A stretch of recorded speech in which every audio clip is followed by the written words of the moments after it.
age of 105.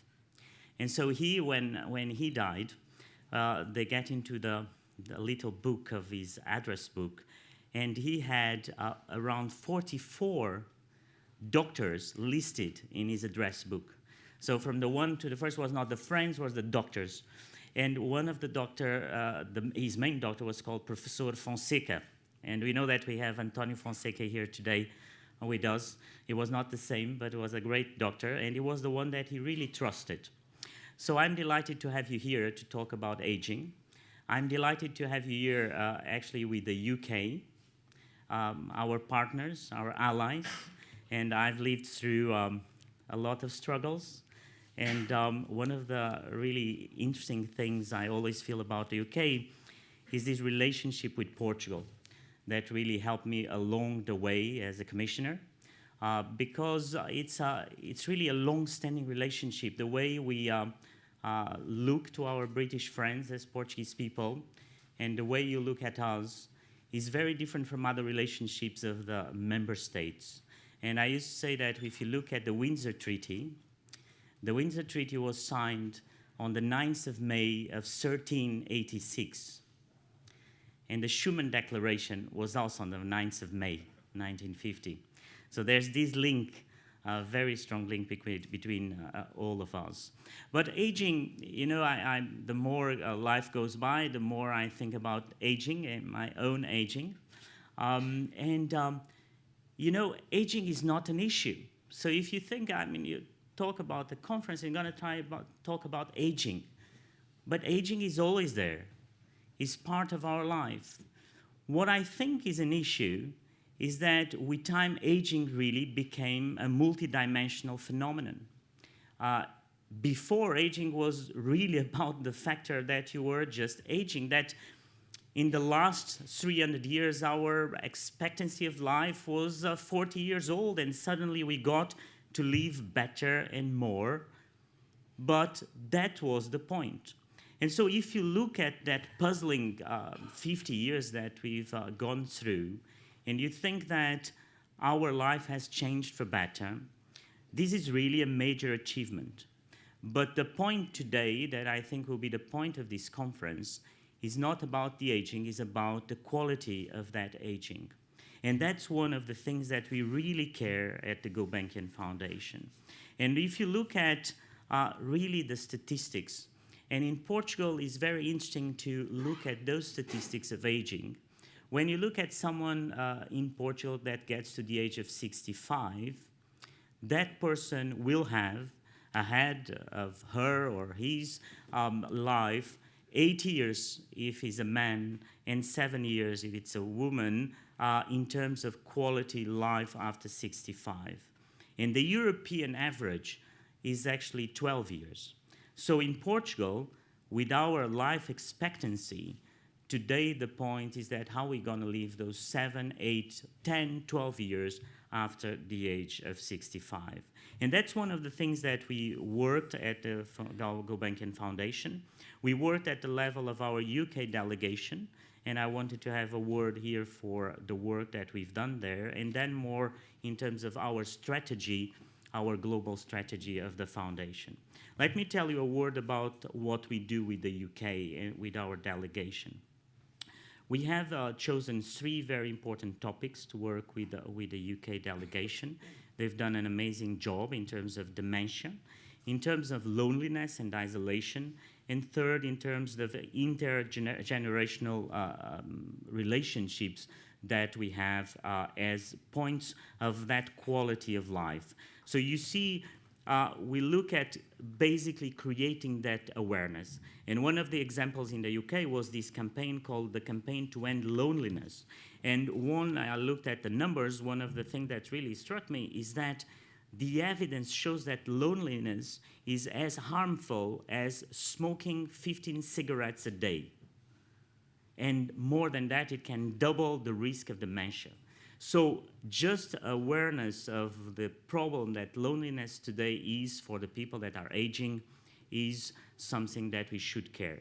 And so we did that campaign in the UK, and then we got significant investment from the Big Lottery Fund that enable us to basically scale up the activities in the UK. So I'm very proud of that.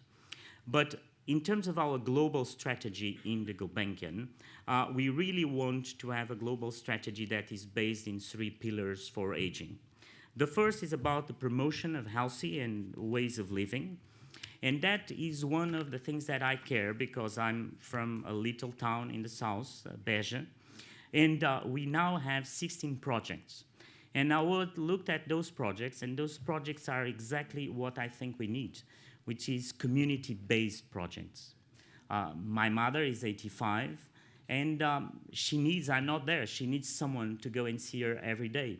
I looked at projects in Mértola, which is a place that is very lonely, very isolated, and those projects are about the community to work with the people.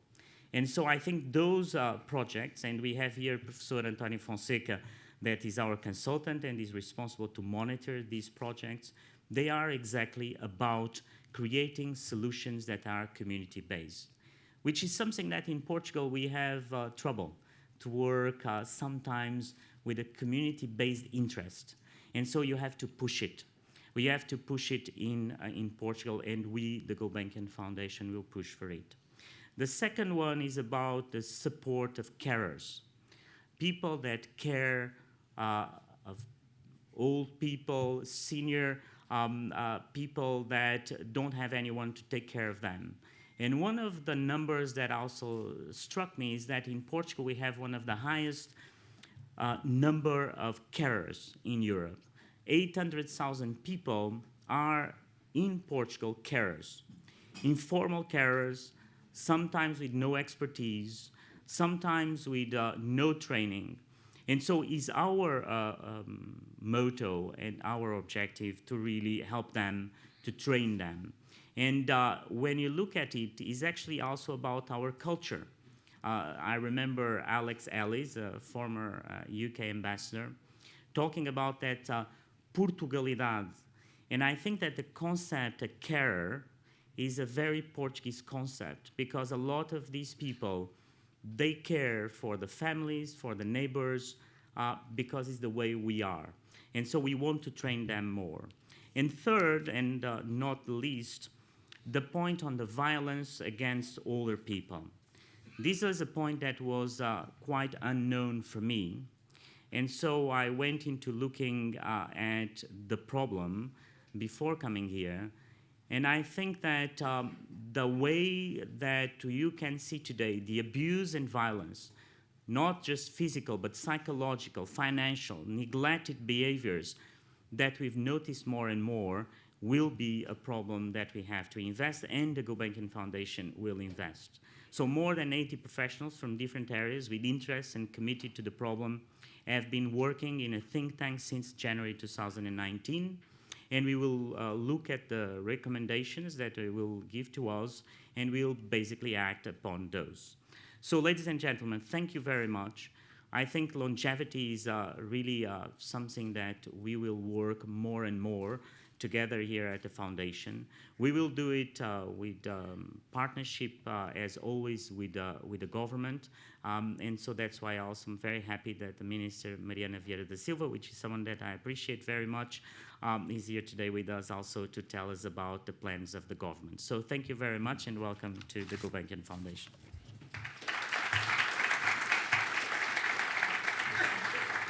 We will now move to the welcome remarks of Christopher Senti, UK Ambassador to Portugal.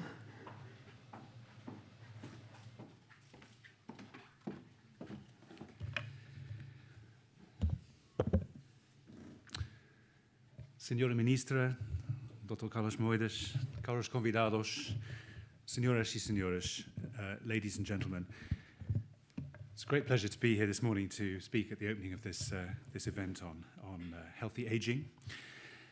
And I would just like to start by expressing my thanks, my deep thanks and appreciation to the Fundação Calouste Gulbenkian for their collaboration with the British Embassy in organising this event, and of course for their generosity in providing this lovely venue.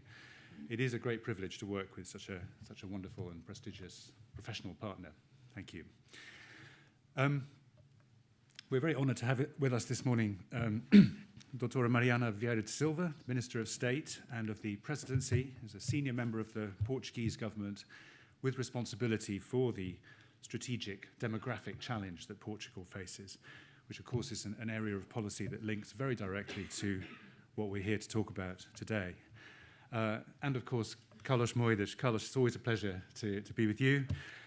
In your previous role as the Commissioner for Research, Science and Innovation, I think I can say this because you yourself described us as an ally, so I'm going to return the compliment and say that you were a tremendous ally of the UK as we worked together to develop ambitious European policies in these areas. And we're very delighted that you've taken up this new role at the Gulbenkian, because we feel very sure that we will have lots of opportunities to work together on shared priorities in the years ahead. Thank you for the very warm words that you had for the relationship between Portugal and the UK, which is very much reciprocated from our side. 3 years ago, the British government published an industrial strategy.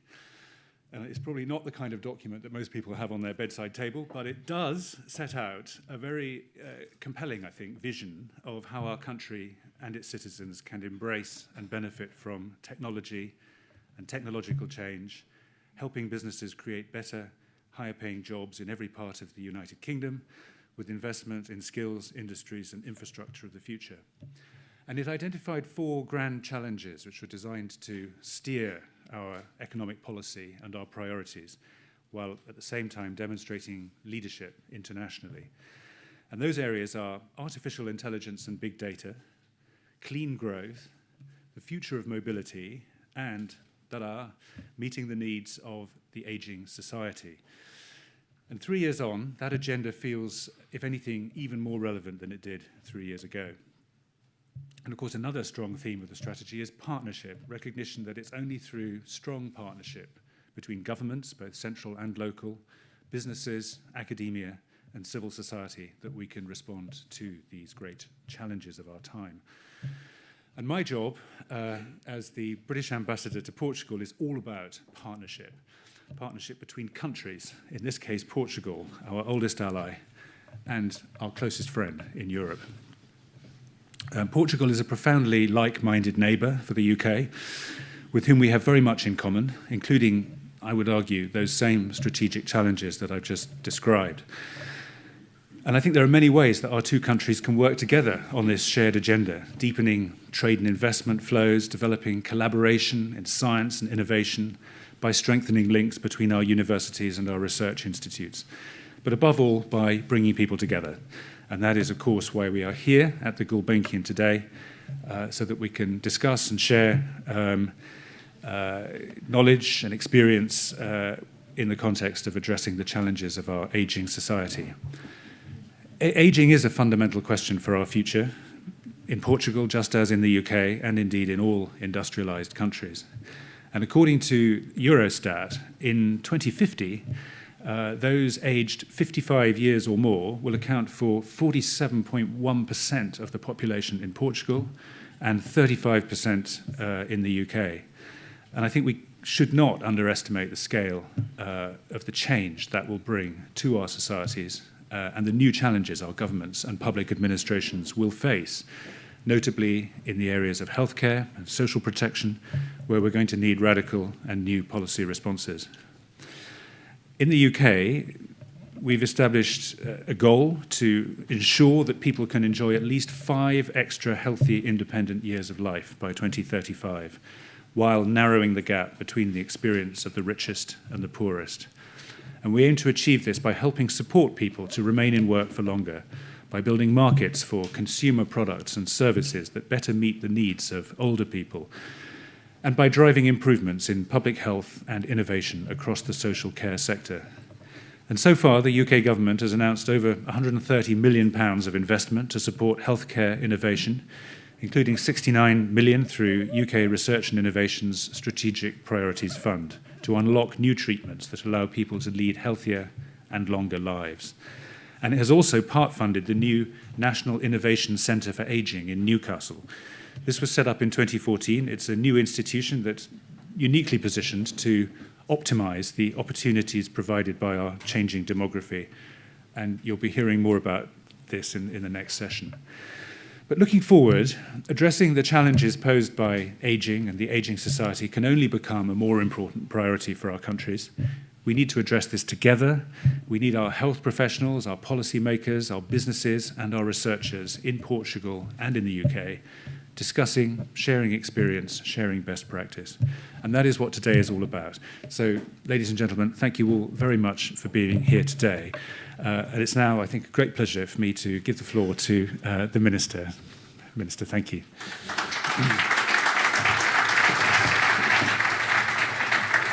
We will now move to the welcome remarks by Mariana Vieira da Silva, Minister of State for the Presidency. Mr. Ambassador, Mr. Carlos Moedas, muito bom dia a todos, minhas senhoras e meus senhores. Gostaria de agradecer profundamente o convite para estar aqui. Este é um tema que toda a Europa partilha, que todo o mundo civilizado partilha e todos os contactos que tínhamos não são suficientes. Queria saudar o Sr. Embaixador da Fundação Carlos de Gulbenkian, a primeira vez que o encontro nesta sua nova casa. Nós usámos o mesmo gabinete em tempos diferentes e isso cria um laço de olhar sobre o mundo entre as pessoas e eu queria saudá-lo. Esta é uma excelente casa para, com toda a sua experiência, também nos ajudar nos desafios que temos e a trazer inovação para esta área. Os mais atentos à nossa realidade política saberão que o Governo identificou 4 desafios estratégicos à luz dos quais olha para a realidade portuguesa e organiza toda a sua política. Esses desafios são as alterações climáticas, a sociedade digital, as desigualdades, sempre enquanto velho e novo desafio, e a dimensão de resposta ao desafio demográfico. Responder ao desafio demográfico não é, ao contrário do que muitas vezes o debate da comunicação social nos diz, inverter completamente uma mudança social que aí está, muita, em parte boa, pelo menos para todos nós que olhamos para o resto da nossa vida pensando que ela é mais longa do que foi para os nossos avós, para os nossos pais. Mas também do lado da natalidade há tendências que correspondem a um desenvolvimento da nossa sociedade, a uma melhor qualidade de vida. Os portugueses não sentem que precisam de ter 7 filhos e, em princípio, não vão voltar a sentir. E, portanto, quando olhamos para este problema, olhamos numa tripla perspectiva, ou pelo menos é isso que o programa do Governo faz. Olhamos para a questão da demografia, porque apesar da dimensão que está aqui para ficar como está, da baixa da natalidade, a verdade é que temos números recentes que aprofundam muito o problema que estamos a viver. Olhamos para a demografia do lado das migrações como resposta mais possível, mais realista e mais eficaz para o desafio demográfico e olhamos para o problema do envelhecimento, aqui não na perspectiva de transformar a realidade dos números, mas na perspectiva de virar as políticas públicas para responder a uma realidade que está aí. E esta realidade significa uma coisa muito simples. Nós, no nosso discurso comum, dizemos muitas vezes que os 50 são os novos 40, que os 40 são os novos 30.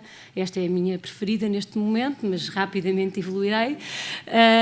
E isto não significa apenas uma graça ou uma forma de vivermos com a inevitabilidade do fim da vida de cada um. Significa que, de facto, a nossa cabeça e a nossa vida se reorganizou e que hoje a nossa sociedade permite a cada um de nós prolongar as suas ambições pessoais, muitas vezes profissionais, de saúde física, para décadas cada vez mais tardias. Como disse o professor Carlos Moedas, isto tem muitos desafios, porque o número de pessoas que depois efetivamente chega a este envelhecimento com qualidade de vida é reduzido. Quando nós olhamos para o lado da natalidade, também vemos uma mudança que é de desenvolvimento social, mas também vemos uma tendência muito agudizada pela crise. E vale a pena olhar para os números, porque eu, pelo menos, cada vez que olho, fico sempre esmagada por eles. Durante a crise, em 4 anos, rapidamente nasceram menos de 19 mil crianças em Portugal do que nasciam até à crise. E isto aconteceu genericamente em todas as sociedades que passaram uma crise tão grave. Mas para termos uma redução tão grande, de 19 mil crianças, se olharmos para trás, precisamos de ir a 1988. Portanto, nós em 4 anos fizemos uma baixa que tínhamos demorado 20 anos a fazer. E, no fundo, esta é a perspectiva com que o Governo olha para a questão demográfica, corrigir uma queda que não tem a ver com fenómenos mais longos, ou pelo menos parcialmente não terá, porque foi muito abrupta, e permitir que as pessoas, as mulheres, os homens, as famílias, possam desenhar, ter os filhos que desejam ter. Não é ter os filhos que nós precisávamos para o equilíbrio demográfico, não é ter os filhos que nós temos no nosso imaginário, é ter os filhos que as pessoas desejam ter. Quanto a mim, esse é o papel das políticas públicas, garantir esta rede, que é uma rede de serviços sociais, que é uma rede de rendimentos, que é uma rede de habitação e que é uma rede de emprego mais seguro. Estes são os fenómenos nos quais procuramos trabalhar para garantir que as pessoas podem ter os filhos que querem ter e não nenhuma imagem do passado que queiramos reproduzir.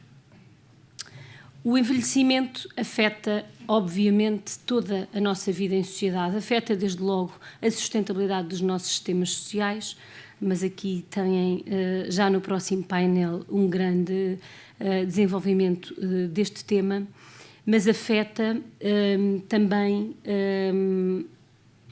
toda a capacidade, toda a resposta que os serviços públicos têm que dar à população. Responder a uma população com uma idade média de 60 anos não é a mesma coisa que responder a populações mais velhas. E quando nós olhamos para o Aging Report da Comissão Europeia, vemos que o peso da população com mais de 65 anos em Portugal, de que falava o professor Carlos Moedas, subirá dos atuais 21% para 35% nos próximos 50 anos. E, portanto, é só imaginar, de todos os pontos de vista, da resposta na saúde, da resposta na proteção social, da resposta nas acessibilidades, tudo o que tem que mudar para nós respondermos a este desafio. E não só nos mais de 65 anos passa de 21% para 35%, como nos mais de 80 anos, mais que duplica, ou quase triplica, de 6% para 16%. 16% de uma população com mais de 80 anos. Portugal passará a ser o país da União Europeia com maior peso relativo da população, com mais de 65, e o segundo país no segmento com mais de 80 anos. E será também o país com o menor peso de jovens até aos 15 anos. Já o Reino Unido é um bom exemplo de como a imigração permite aliviar o impacto relativo destas tendências demográficas, mas também um exemplo como esse pequeno alívio não retira a ambição e a magnitude do desafio demográfico. A Comissão estima que no Reino Unido a população com mais de 80 anos também mais que duplique, de 5,5% para 13%.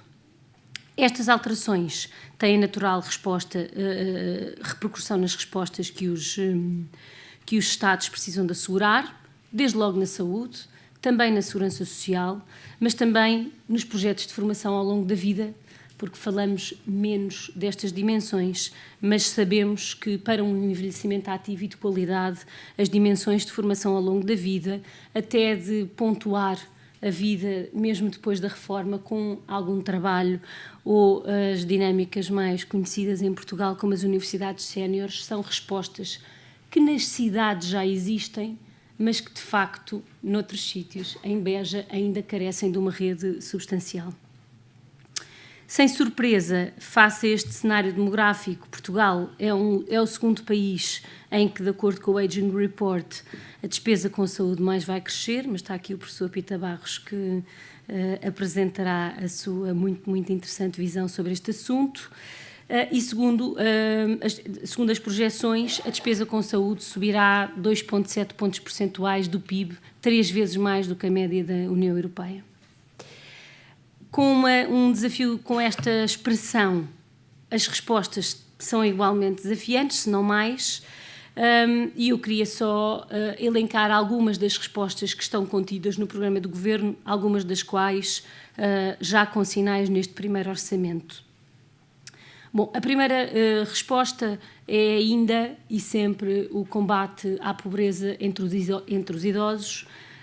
Nós temos, pelo terceiro ano consecutivo, um aumento das pensões por força da aplicação normal da fórmula que existe para a generalidade das pensões, mas acresce a isso ainda um aumento extraordinário que permita recuperar também da crise e para recuperar as pensões mais baixas, mas fundamentalmente uma elevação da prestação social que em Portugal existe para combater a pobreza dos idosos, uma elevação do complemento solidário para idosos para níveis equivalentes à linha de pobreza. Esta prestação que era suposto servir para tirar as pessoas da pobreza estava abaixo da linha de pobreza e em 4 anos alcançará esta linha com o objetivo de eliminar os idosos que vivem em situação de pobreza.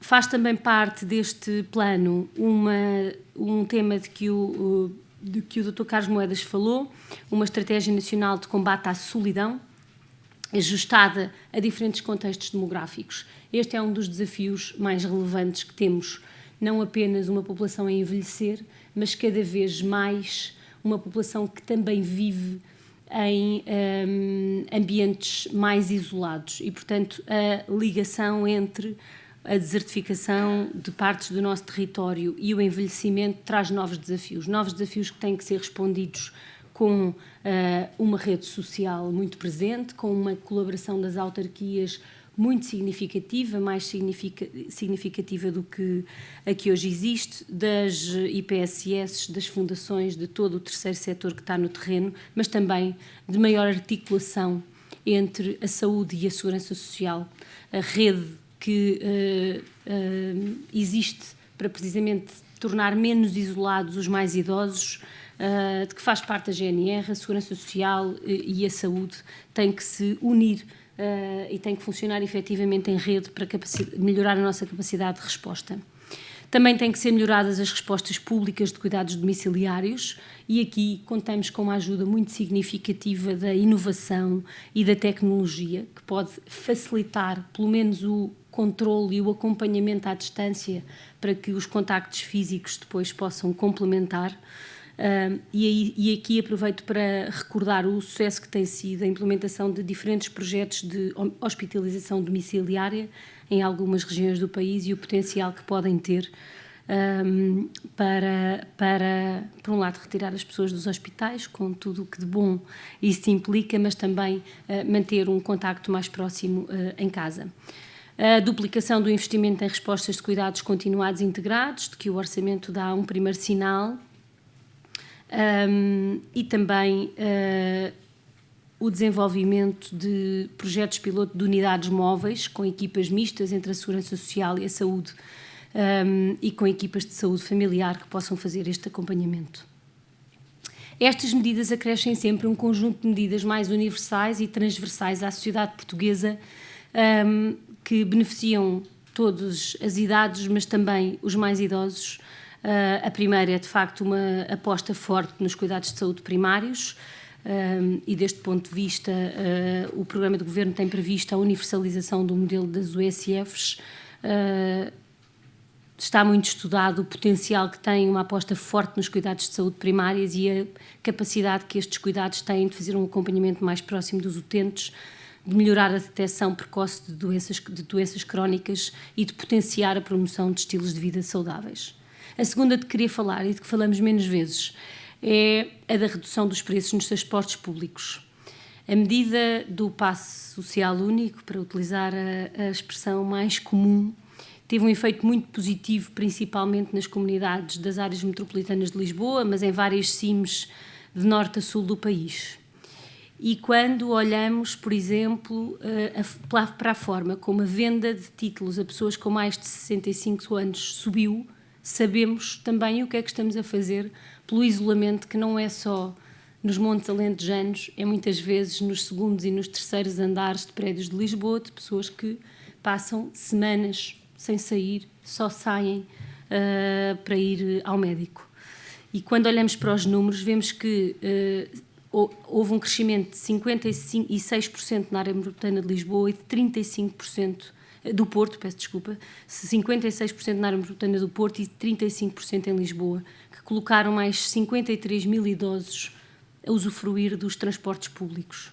E apesar de não existirem dados sobre isto, porque não temos o passado, tudo indica pelos números que estamos a falar de pessoas que ganharam mobilidade, que lhes viram ser devolvida o direito à mobilidade na cidade, e isso quebra o isolamento, promove a utilização de serviços culturais, combate o sedentarismo e, portanto, faz muito daquilo que aqui dizemos que é necessário para romper, para ter um modelo de envelhecimento ativo e mais saudável. Todo o desenvolvimento destas políticas traz um desafio de sustentabilidade aos sistemas de saúde e ao sistema de segurança social, e por isso uma estratégia de futuro para estas áreas implica sempre um olhar atento para estas dinâmicas de sustentabilidade. E aí também essa área tem sido alvo de uma forte preocupação do Governo, ganhando nestes últimos anos, muitos anos de sustentabilidade, 19 anos de sustentabilidade à nossa segurança social pública, e fazendo do lado da saúde um investimento significativo que possa permitir reduzir a dívida e dar outros instrumentos de gestão aos nossos hospitais. Esta é a estratégia do Governo. São, creio que, se a memória não me atraiçoou agora, 149 medidas deste desafio demográfico que envolvem todos os ministérios. Não falei aqui do plano de acessibilidades, que muitas vezes se associa às pessoas com deficiência, mas que sabemos que tem um impacto brutal nos mais velhos. Não falei aqui dessas dinâmicas de reformas a tempo parcial. Há muitas medidas, procurei centrar-me naquelas que mais diretamente estão incluídas nos planos de envelhecimento. Desejo a todos um bom debate que procuraremos acompanhar para nos inspirarmos neste caminho, que é um caminho dos governos, da sociedade civil e de todos. Muito obrigada.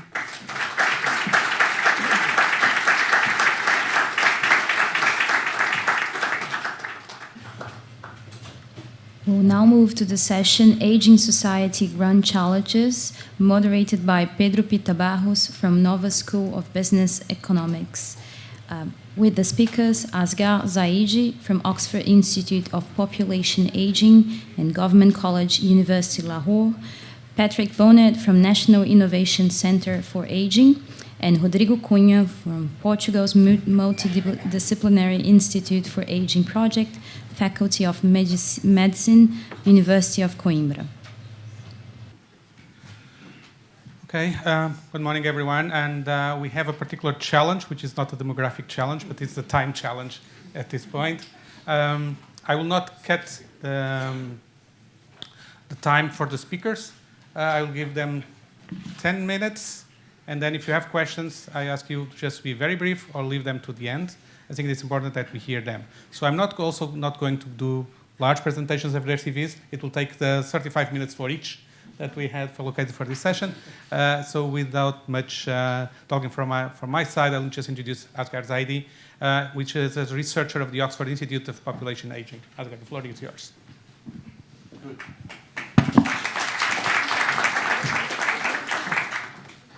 Thank you. Can I have my slides on? Oh, right. Okay. Yes, of course.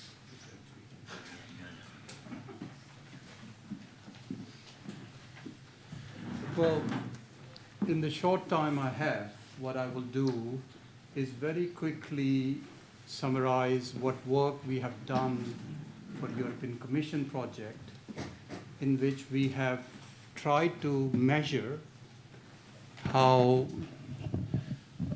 countries fare with respect to active aging. And the difference, in my view, between the concepts of active and healthy aging, and I know the topic of today's talk is about healthy aging, I like to think that active aging includes more than healthy aging, because it includes engagement with the society and independent living. So when I talk about active aging, I mean healthy aging as well as engagement and independence, independent living in older age. So what I will be doing, I will be drawing out insights from this instrument called Active Aging Index. And I will be focusing on how the insights from Active Aging Index provide us information about enablers for healthy aging. And by that, I mean those aspects which enable us to live healthy life in older age. I'll try to do justice with my 10-15 minutes of time. What is my task? Very quickly, I've already said that. What is the Active Aging Index? And I will very quickly run through the instrument. But what is important is to what extent this is a relevant monitoring metric for enabling healthy and socially engaged lives of older persons. So I'm not reducing myself to only healthy aging, but healthy and socially engaged lives. And then I will move on to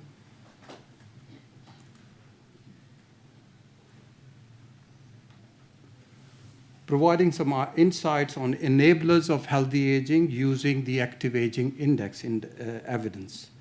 I will be presenting the key evidence from 33 countries, which includes European Union, 28. There were 28 EU countries when I was doing this presentation, preparing this presentation. China, Korea, and Japan, which I think is also important for Europeans, because these are fast emerging economies and societies which have great challenge of population aging and are embarking on population aging policies. So it's important that we start looking into how Europe compares to these other countries. And then I want to just say insights for future work. So hold on to your seats now. How is active aging relevance? I want to, in this 10-15 minutes, these 26 minutes are all for me? No. It's overall session. That would have been great, but never mind. So I want to understand social, behavioral, as well as environmental enablers across diverse populations, lifestyles, and contexts, and draw insights for the UK-Portugal partnerships or collaborations. So I wanted to explore evidence on enablers of healthy aging, which is what is all I would be able to do in the 10-15 minutes. I also wanted to touch on to highlight successes of policies and identify opportunities for Portugal-UK partnership, which you will have to invite me again for a much longer talk.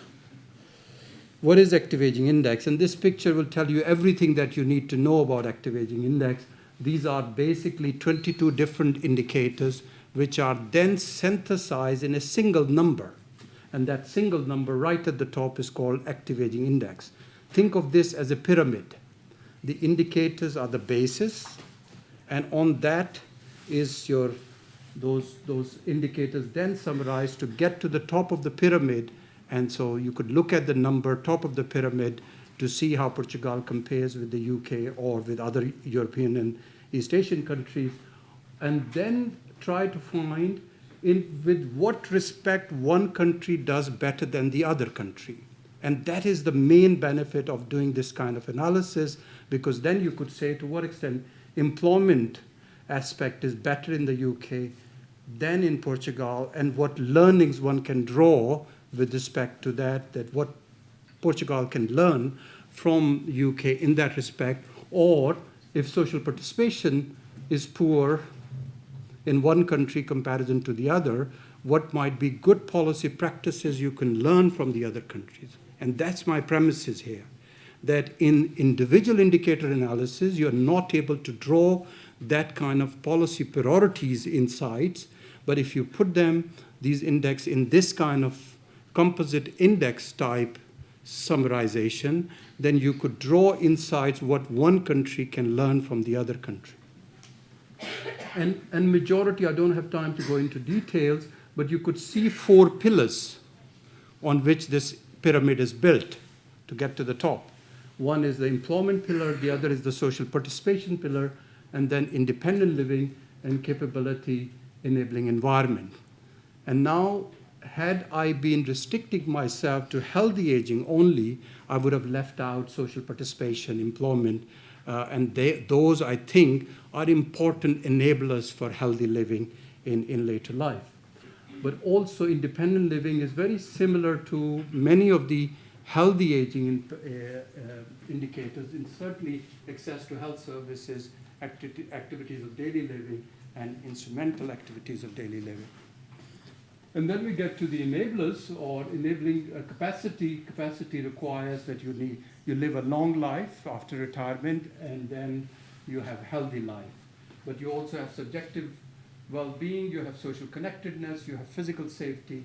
So a whole range of indicators to get a grip on how one country is doing in comparison to the other. All of this is summarized to one number, but we will look at that number. But more interesting aspect is to see how these different domains tell us how one country does better than the other, and what policies may be responsible for one country faring better than the other, and what mutual learning the two countries can draw from each other. So many indicators, and many of them are enablers, and there's a detailed paper you could have a look at.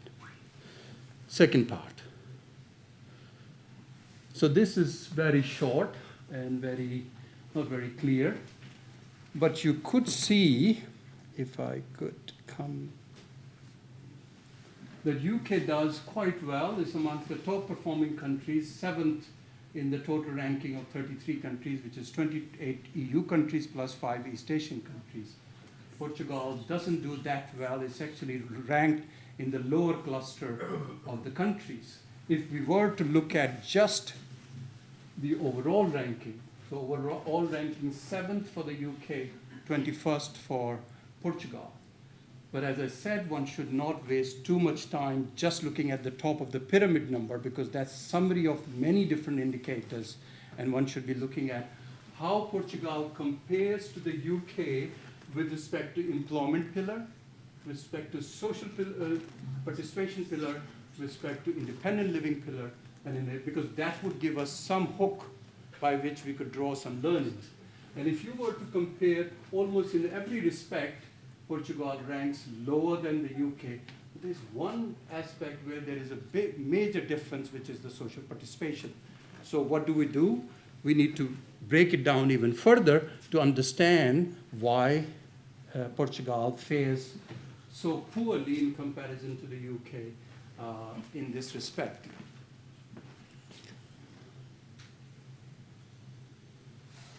And I'm just running very quickly, but oh my goodness, the picture is not coming out very well, so I have to skip this.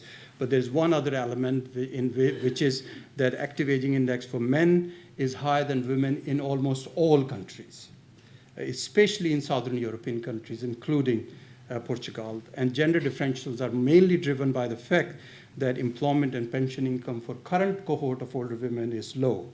But that is not likely to be the case in the future, because we know women getting better employment prospects and girls getting better education. I'm sorry for the employment, which is the first pillar, and we knew employment. We could just quickly see how Portugal fares in comparison to the UK. And UK is ranked 11th. Portugal ranked 18th, and as far as the domain value is concerned, not much different. So employment, you could say Portugal does almost as good as the UK. But then we get to the social participation, and you remember when I was presenting the top of the pyramid results already there, we could identify there was something missing in Portugal, which we need to focus on. If we want to help our policymakers to identify policy priorities, we have to do this kind of analysis so that we could draw out what needs doing. Again, you see the difference between the two countries in the ranking order has much bigger. And now we have 4 different indicators within this domain, which you remember the pyramid and the base filled up by the indicators. So these 4 indicators form that pillar. And if we were to compare each of these indicators within the domain of social participation, it's quite clear that voluntary activities is where Portugal is falling short. As far as the care to children is concerned, it's actually better than the UK. Also, care to older adults is almost similar. So as far as the care provision is concerned, the two countries are very similar. There comes another really civic activities, which is again where Portugal is falling short in comparison to. Now, if I were to go to the minister and say what needs doing if you want to improve active aging, this kind of instrument provides you that information. I've got 2-3 minutes to quickly run through. You can have access to these slides. I won't have time to talk about the 4th domain, but Portugal and UK holding on to their relative positions, Portugal falls short. And again, in this respect, we could also see that Portugal falls short in 2 indicators, which is use of ICT, 22 here, 66 there in the UK, and educational attainment indicator for the current cohort of older people, much lower. So again, we are able to, although this domain, the difference between the UK and Portugal is not much, but we could still identify 2 specific areas which could be targeted to improve healthy aging and social engagement amongst older population. Okay, just the conclusions.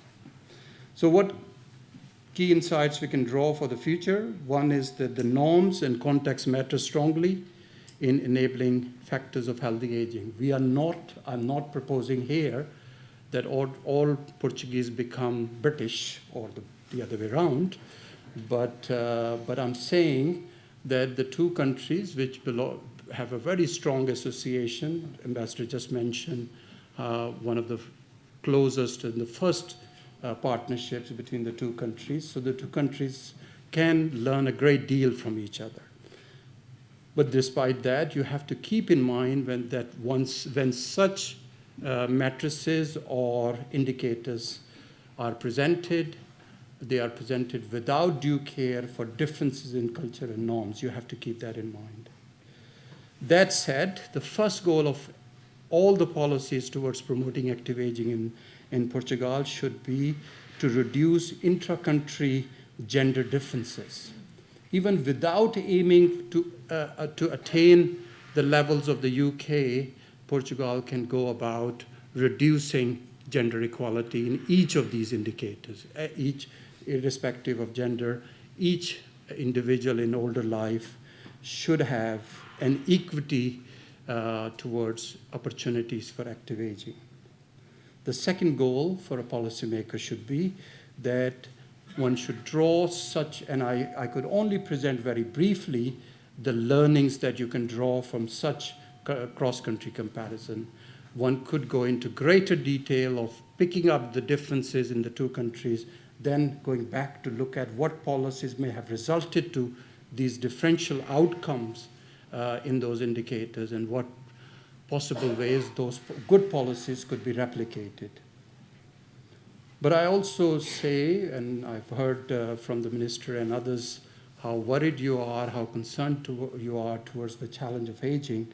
And I think you have to start thinking about future back. You have to start doing future back thinking, in which you start imagining what future you want to have for your older people from 50 years from now, and then come back towards what changes you have to bring about to achieve that ideal situation you have in mind.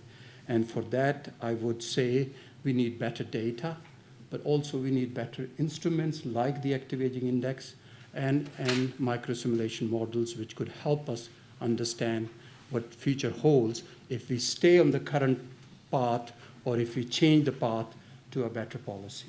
Thank you so much. Thank you, Algar. And as you've seen, this should be seen as a trailer of a full-length movie that will take us the full morning to discuss in the afternoon. So the challenge for us is to, in the future, to have a longer discussion on this. Now I will pass the word to Patrick Bonnet. Please, the floor is yours. No more presentations. And again, 10 to 12 minutes, please.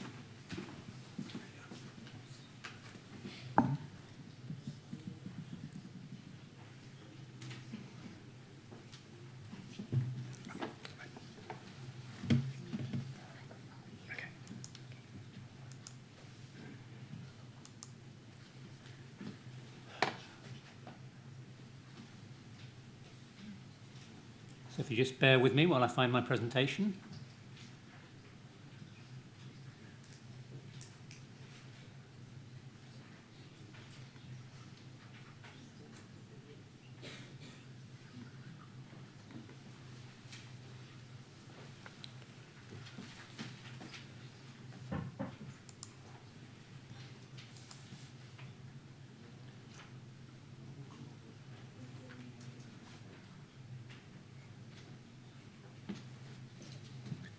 So while we're waiting for the slides to come up, just a little bit about the context of my presentation. So what I intend to do is just talk about the policy context. Excellent. Okay, thank you. So the policy context. Why are we focusing on ageing in the UK? A little bit about the UK's National Innovation Centre for Ageing, which is the organisation I work for. Some of the work that we've done to try and improve what it means to age well for longer, and just some brief sort of thoughts about actually how transferable is that? Are some of the solutions which we're applying in the UK equally applicable to Portugal and some of the issues around that? So that's me. So I work for the UK's National Innovation Centre for Ageing, which is part of the University of Newcastle, but also work as an advisor to the UK government on the Ageing Grand Challenge.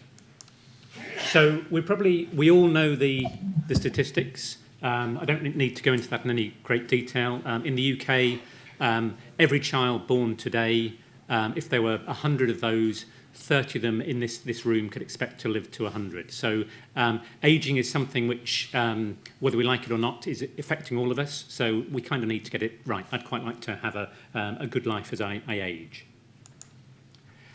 But equally, ageing in the UK is equally applicable elsewhere. So these are just some newspaper headlines which I've taken over the last sort of 2 or 3 months. So whatever we talk about in terms of healthy ageing, what it means to age well, applies to New Zealand, to Singapore, to Taiwan, to China, to Australia, to the Nordic and Baltics, to Portugal, to Spain.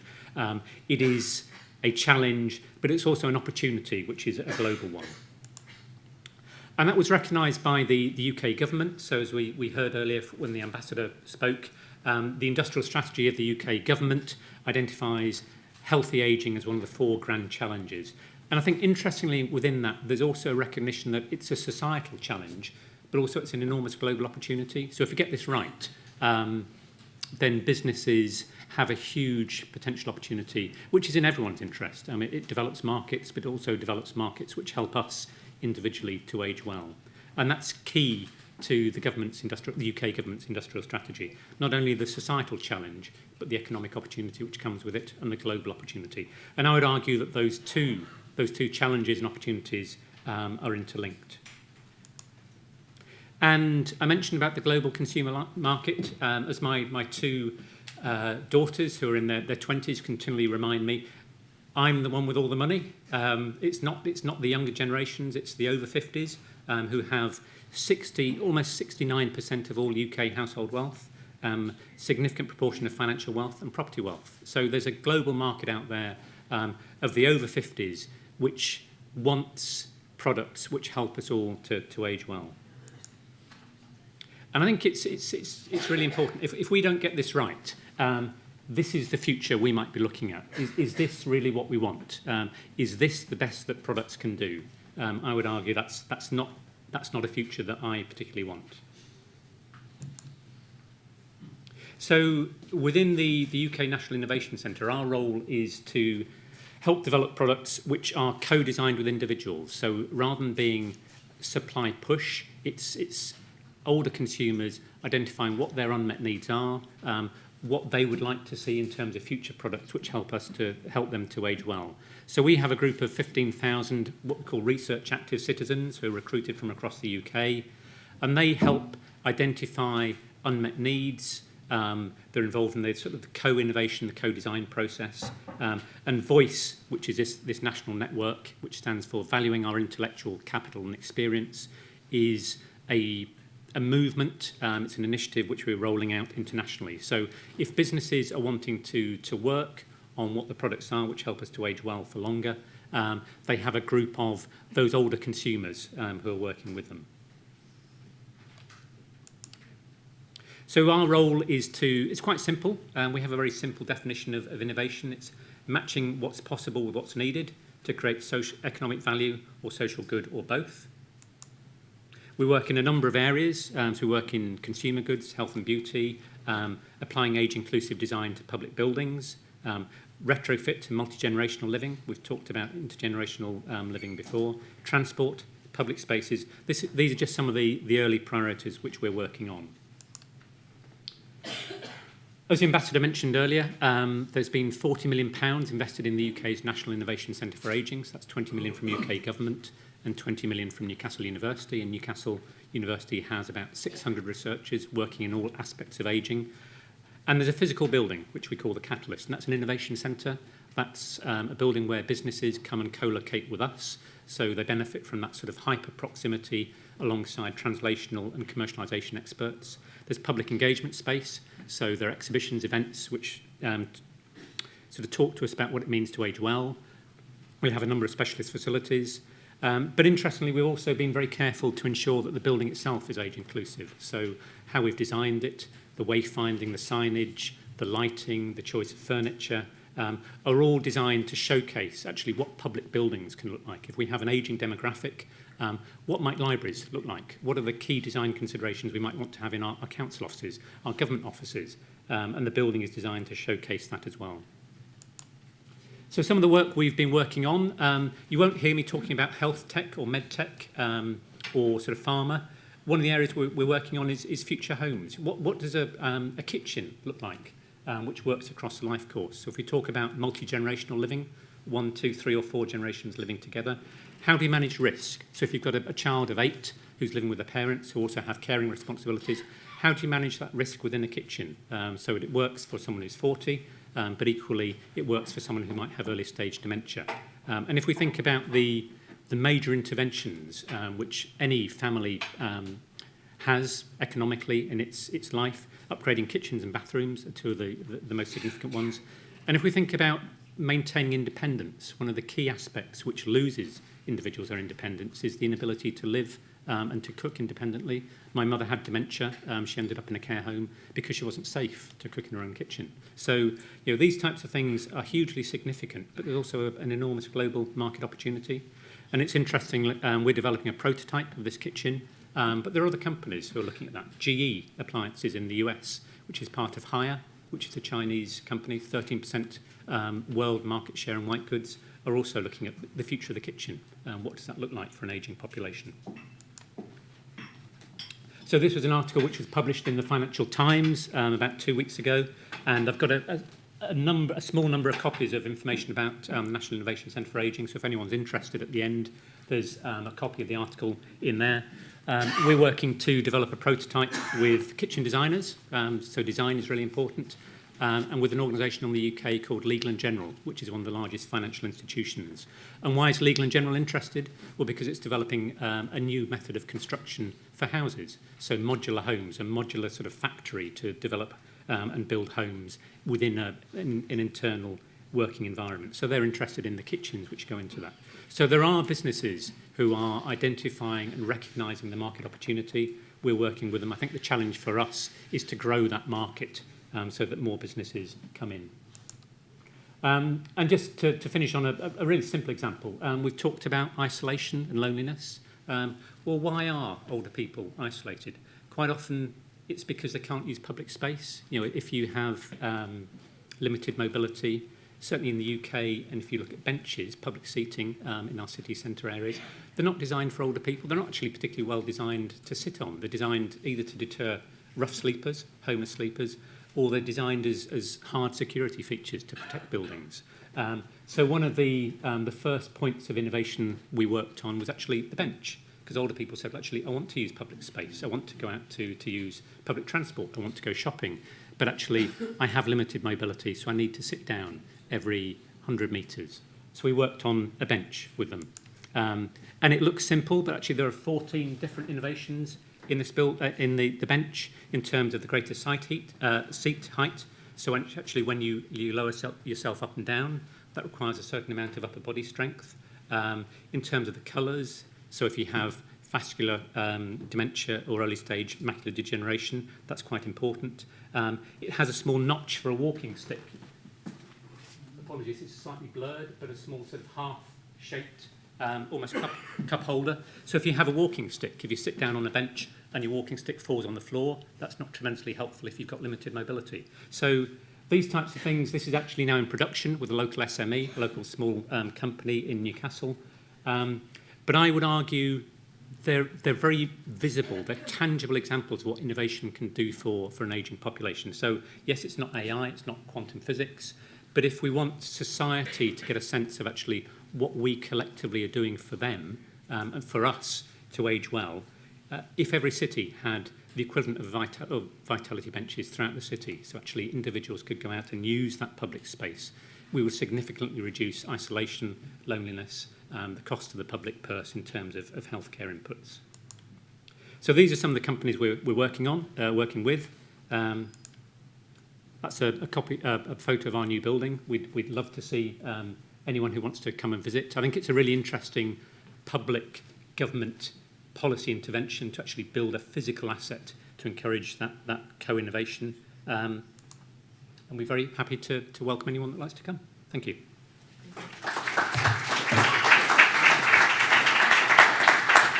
Thank you, that was great. And now, Rodrigo, please.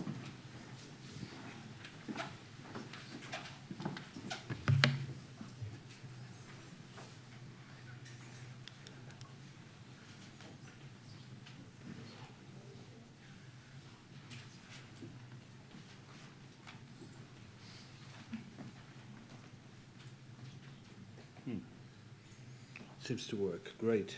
So, first of all, good morning, everybody, and it's a pleasure to be here in this event to tell you a little bit about a research institute that we are settling in Coimbra, which focus precisely on aging. Okay, beautiful. Looks better. So I'm coordinating this project. And the global aim is essentially to carry out what is displayed here, to essentially go from a population which has limitation on aging to a population which is basically healthy and independent. This is the goal of the Institute. You've already heard that aging is a major challenge. We've heard about the numbers, the increased number of elderly people. We might not have heard so much about the current challenge. So we've already had it in the last years, coped with the major goal of aging 1.0, which is to add years to life. And now we have as challenge age 2.0, which is adding life to years.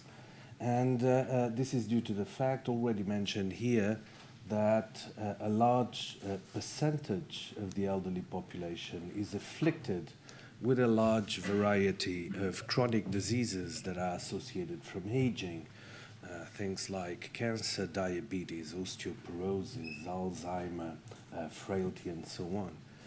And this is very costly to our society because in Portugal, at least 5% of the elderly individuals with chronic disease consume nearly half of the budget of our national health system.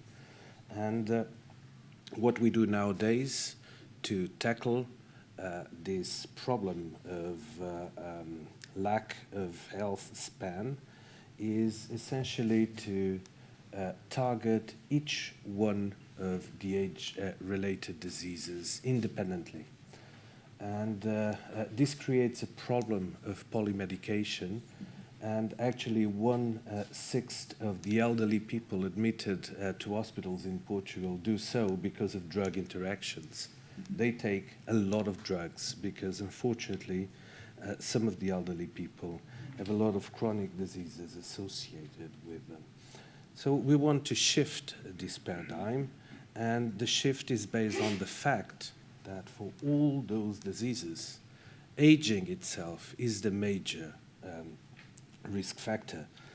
So what we want is to understand what are the molecular, cellular, biological bases of aging, see if we can intervene in those key factors that drive the aging process, so as to simultaneously prevent all age-related diseases. It doesn't mean that we want only to design drugs, although obviously drugs will be one strategy. It also has to do with lifestyle, and it also has to do with devices. At this stage, the short statement is we still don't know what will work. We will have to look at features that are present in people that age well, don't age that well, try and tackle what is behind this difference and see what strategies may be devised. So this project was funded by the European Union with about 1/3 of the total funding, the rest coming from the local government, CCDRC, and from the funds of the University of Coimbra.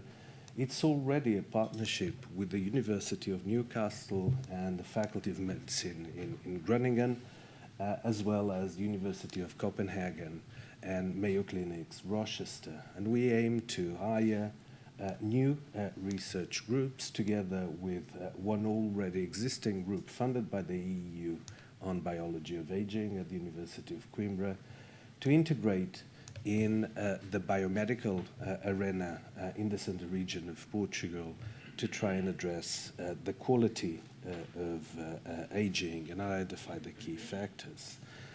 So it's natural to set this project in Coimbra because what they're saying, it's probably the largest hub focused on innovation in biomedicine in Portugal, where we have all players in this chain value already present.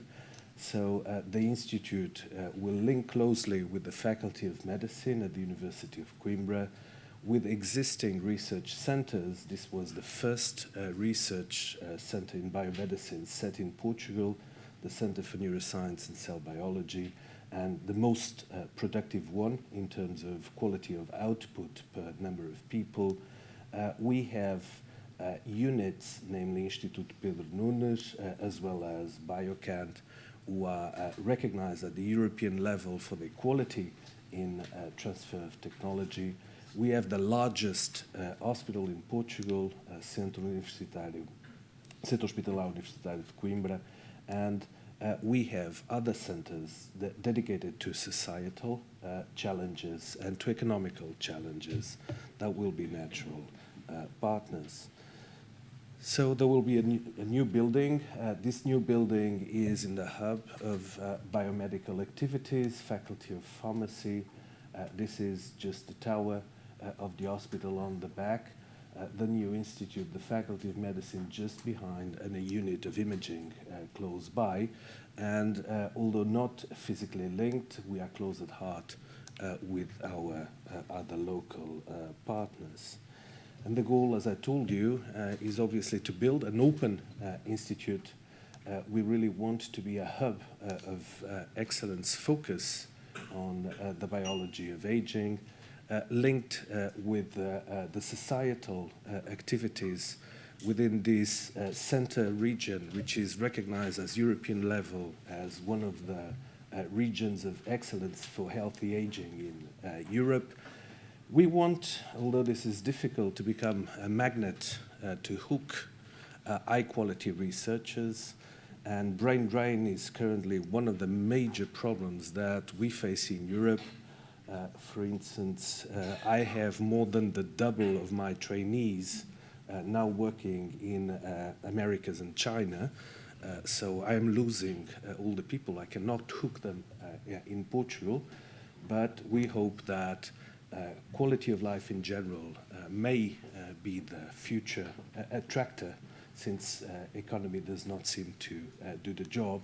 And we are clearly linked and turned for benefit to society in pioneering healthy tomorrows. So I thank you for your attention. Thank you.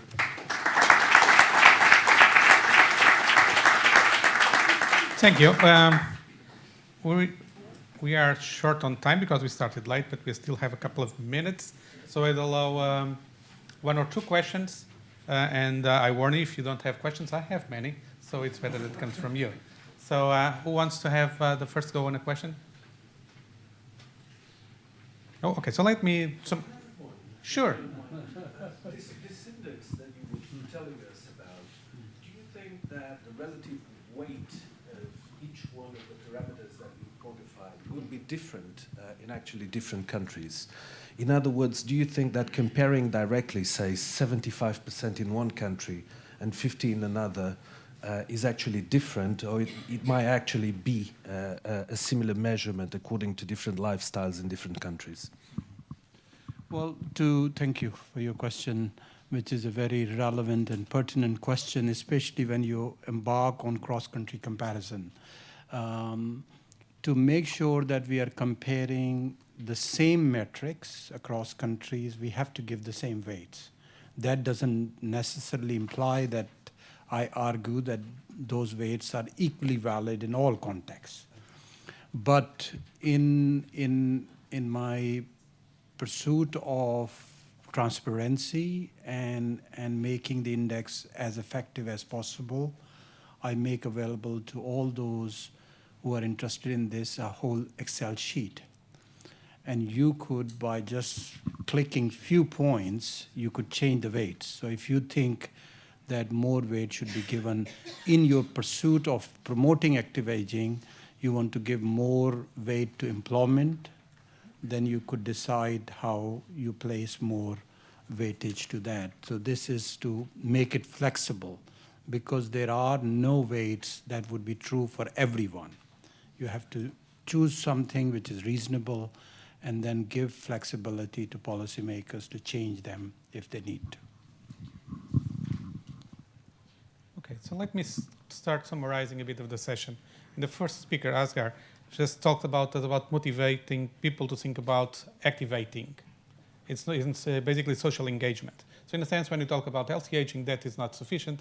We should go further on and talk about social engagement, which means that we need to have metrics that will be appropriate to unveil what the problems are and what proposed solutions will be and what will be the impact of likely interventions. I think that the index will be useful for all of those things. And of course, we can have this discussion of what aspects could be changed along the way. Particularly important is probably also to unveil heterogeneity inside the countries, which the index is not designed to do, but it's a challenge for each country to think how this heterogeneity goes, and you went through that a bit with the equity element. With Patrick, we had a different challenge, and I think that the most important thing was the importance of involving the users, involving the older citizens in identifying unmet needs and in co-designing solutions, which will result in products which will be aspirational. I think the example of the bench is a great example of that part. And so the opportunity of developing products and services which will be meaningful and mainly visible to have maximum impact will be one of the major things. And I think that we can learn a lot from those aspects in several dimensions, and including even asking what will be the dimensions of the aging index will be more relevant for people, for example, having them in co-design things. And Rodrigo brought us a bit more of an overview of the institute they are bringing up, although I could not find that institute on the net yet. Not yet. So it was not my inability to find it. So it's a challenge for you. But basically, if I understood correctly, you think about the identification of biological roots of aging will allow to decrease the burden of the chronic conditions, which is one of the highest problems with having healthy living at older ages. Which actually brings together the two previous interventions in a sense. If we are able to find out some roots of the aging process that lead to chronic conditions, then probably should ask which ones are more important from the user point of view, which people care most, and which ones will be amenable to interventions that will reflect themselves in the international comparisons that Asghar was providing. So in a sense, if you thought that the three talks were not connected, they are totally connected, and probably the best way to connect them is to think they're all aimed at improving quality of life at older ages, which was actually the drive of the introductory remarks that were done here, improving the healthy life. And so we have to answer this demographic challenge, but we should answer it with the knowledge of biology from Rodrigo, with the knowledge of what that matters to people from Patrick, and knowledge of what has happening in response to social dynamics and policy interventions with the Active Age Index. So we can put all of them together in a way.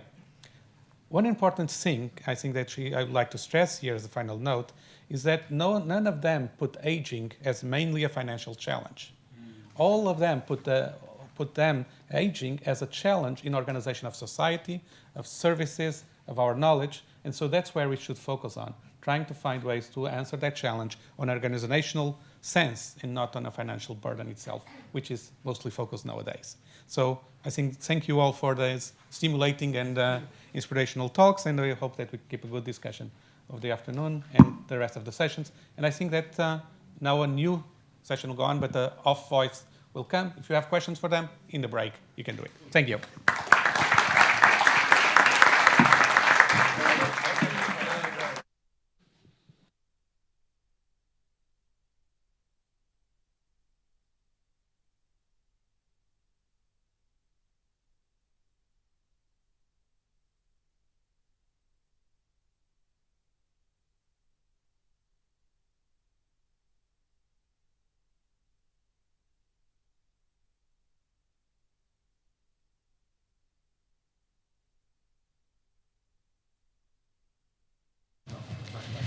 We'll now go to a coffee break of 10 minutes. Thank you.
Telecaster.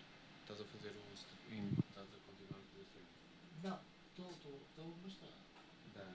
Queres que eu tire Não, o som? não, não. Não, deixa cá. Não, se quiseres, eu só te Tira lá só um.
We will now move to the panel discussion 1, How to Enable Innovation and Collaboration to Ensure Healthy Aging, moderated by Catarina Carvalho from Diário de Notícias. We'll also be having the speakers Paulo Boto from Department of Health Systems Policy and Management, National School of Public Health, Catherine Pollard from One Health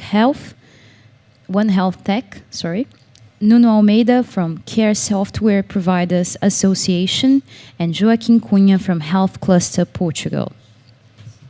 Hello, everybody. Is this working? Yes. So we'll move right away to the presentations. We will ask you to please get us some questions at the end. If not, I will have plenty of them to do it.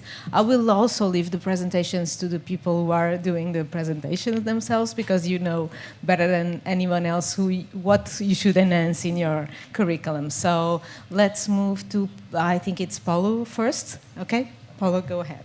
I'll tell you when your time is up, okay? Yes. Feel free. Hi, good morning, everyone. So this is the part where I struggle with the computer. Not nervously, it doesn't matter. That's here.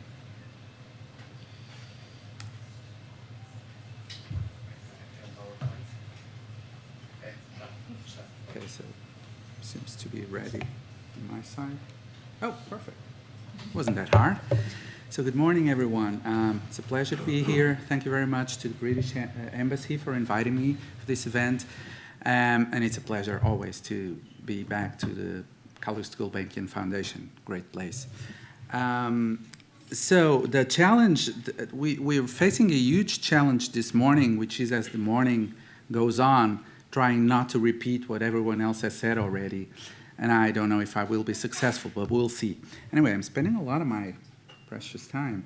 So the question for this panel was how to enable innovation and collaboration to ensure healthy aging. Inevitably, I mean, I'm a professor at the National School of Public Health here in Lisbon, and inevitably I drift towards aging and towards healthy aging. But I will struggle and try to make sure that I have a few words at the end about enabling innovation and collaboration, especially enabling. So we've seen a lot of the same messages in different ways with different numbers. This is from an OECD report, pretty recent. It came out last November, so it's about 3 months old. And obviously, so starting with aging, we know this, life expectancy at birth has been increasing, and I highlighted Portugal and the UK are really close. They have about 2% of a year, not 2%, 20% of a year of difference. So basically, both in the UK and in Portugal, people tend to live until they're 81, 81.3, 81.5, really close. The white circles and the reddish circles show where we were in 1970, which is the white circles, and where we were in 2017. So huge improvements in both countries. And in fact, Portugal started quite a few years, probably 5-6 years behind the UK, and managed to sort of catch up with the UK. And they're quite similar right now. So definitely, we're aging. But what I thought was surprising in this relatively new report is that there seems to be a slowdown in life expectancy gains. Okay, so which is a message slightly different from what we've been hearing so far. So it's not going on forever, and it's probably not going to be 90 or 95 or 100 very soon. Apparently, at least looking at these numbers, and these compare how much life expectancy has or improved between 2002 and 2007, and again the white circles, and between 2012 and 2017. And as you can see, the white circles tend to be above the red circles, meaning that in the first 5-year period, life expectancy grew more than more recently. Okay, so there seems to be a slowdown, which is quite surprising. And there are obviously a few exceptions of countries that are growing more now, but both in Portugal and the UK, this is the trend. And especially in this case, in the UK, in the last 5 years, the growth has been markedly smaller. So there's about 5 months, okay, in the 5-year period. So that might be a good message. So we are getting older, but not as fast as we were before. It might be temporary, and it's an interesting question. We should look at why this is happening. Again, aging. So the change, and this looks specifically between 2014 and 2015. In Portugal, it stayed the same. So between these 2 years, we didn't gain anything at all, no months at all in additional life expectancy. And the UK, in fact, lost almost 5 months, okay? Again, just 2 years, very small period, but it's worth looking at it and thinking and trying to understand what happened there. I want to stress that on top, so we're aging, that's good, but there are still inequalities. And this is inequality between genders, slightly larger in Portugal towards your left-hand side than in the UK between men and women, with women usually living a few years, probably, well, at least 5 in the case of Portugal, slightly less in the case of the UK. So an important gender inequality there. Women tend to live longer. And another important inequality mentioned this morning briefly, and it was mentioned in terms of the rich and the poor. This is the more well-educated and the less well-educated. I apologize. I was almost with my back to you. The gaps here concern education, highest and lower levels of education. So again, there's a big gap between women on the left and men on the right, which in Portugal can go up to 5.6 years, 5 to 6 years. This is very important. So not just being concerned with how long we live, but the fact that it's different for men and women, and it's different according to your education. Now, but it's not just aging, and in the last few years we've been discussing this healthy aging. So more than just being alive, it's good that you're healthy and that you can enjoy life. So, and these are very the typical graphs that you can see, and again we have Portugal on top and the UK below, and the difference between men and women. And essentially, the problem here is that there's a big part. Is this a laser? Yes, it works. The big part, for instance, in Portugal, so life expectancy with activity limitations. In women, 70% of life expectancy, and this is after 65, has some activity limitation. And with men, it goes up to almost 60%. And the UK manages to do better with, in both cases, less than 50% of people having activity limitations, okay? So this is the healthy aging bit. Another way of putting this, and we've seen this before this morning, and again, the UK is doing better than Portugal, is that in total, about 1/4 of the population has 2 or more chronic diseases, and obviously this increases when you get to 65, with almost 40% of people doing it. Portugal has a lot more problems with this, so a lot more chronic disease, because we have at least 40% of the population, and it can go up to 80% of the population when you get to 65, having 2 or more chronic diseases. So we're not doing as well as others. So we live a lot, but Portugal has a problem with being healthy as far as age moves along, and I mean, chronic diseases are an obvious problem. This is, again, a new graph. I mean, we know this information, but it's helpful to look at it. A lot of the diseases that affect people, and we're looking at mortality and avoidable mortality, are preventable or treatable. And obviously, if we can prevent or if we can treat, people will still be alive and healthier, okay? So, yes, I'm getting ready. I have 3 more slides, I believe. So what do we have as preventable causes of mortality? Huge impact from cancer and the circulatory system. Is this music cue? And also treatable causes of mortality, again, cancer and circulatory system diseases.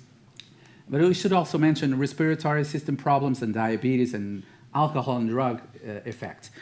So what's the importance with this? It's in the next slide, if I can get to it. We have to start thinking about healthy aging early. We cannot start thinking about it when we reach 65. It's way too late, okay? And a lot of it has to do with things that we can control, diet and exercise and some behaviors, okay? Cancer, respiratory diseases, diabetes, hypertension, high blood pressure, you name it. Those depend on diet, exercise, and our behaviors. We need literacy. People, I mean, not us in this room, obviously us too, but the whole population needs to know more about their health and what they can do to promote it. We have to focus on health promotion and disease prevention, the use of screening, for instance, and we can use technology to help us do that. So that will be my link to innovation. Part of enabling, not enabling, but part of the importance of innovation for this is that we can use innovation not just to develop the latest drug that might give you another month of life, but to really help people change their diet, do more exercise, and learn more about their health. We have to tackle gender and education inequalities, and again, technology might help with that. Really quickly, 1 minute. Defining innovation. We really have to be specific and demanding in ourselves about what innovation is.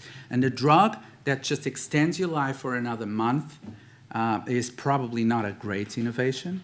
So we don't have a lot of money to spend. So we have to be very, very selective on how we spend our money, and we have to get what the Americans call the bigger bang for our buck. I mean, every dollar has to count, every pound, every euro has to count. The sustainability of innovation.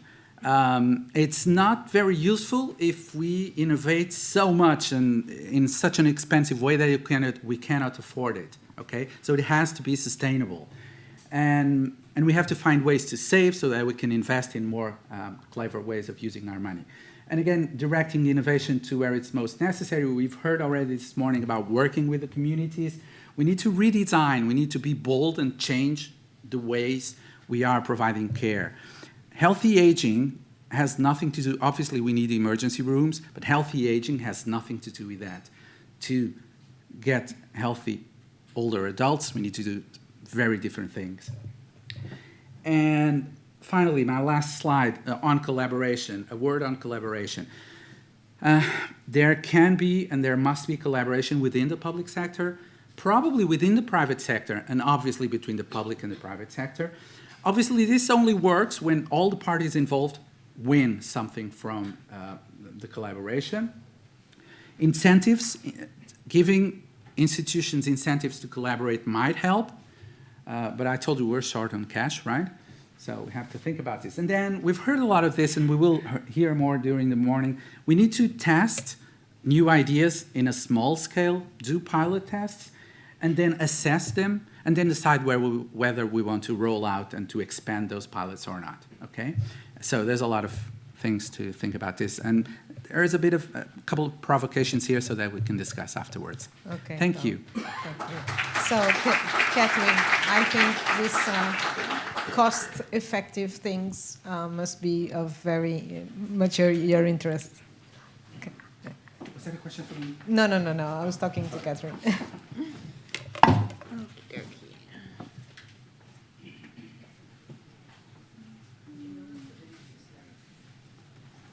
Bingo. Good morning, everyone. I am Catherine.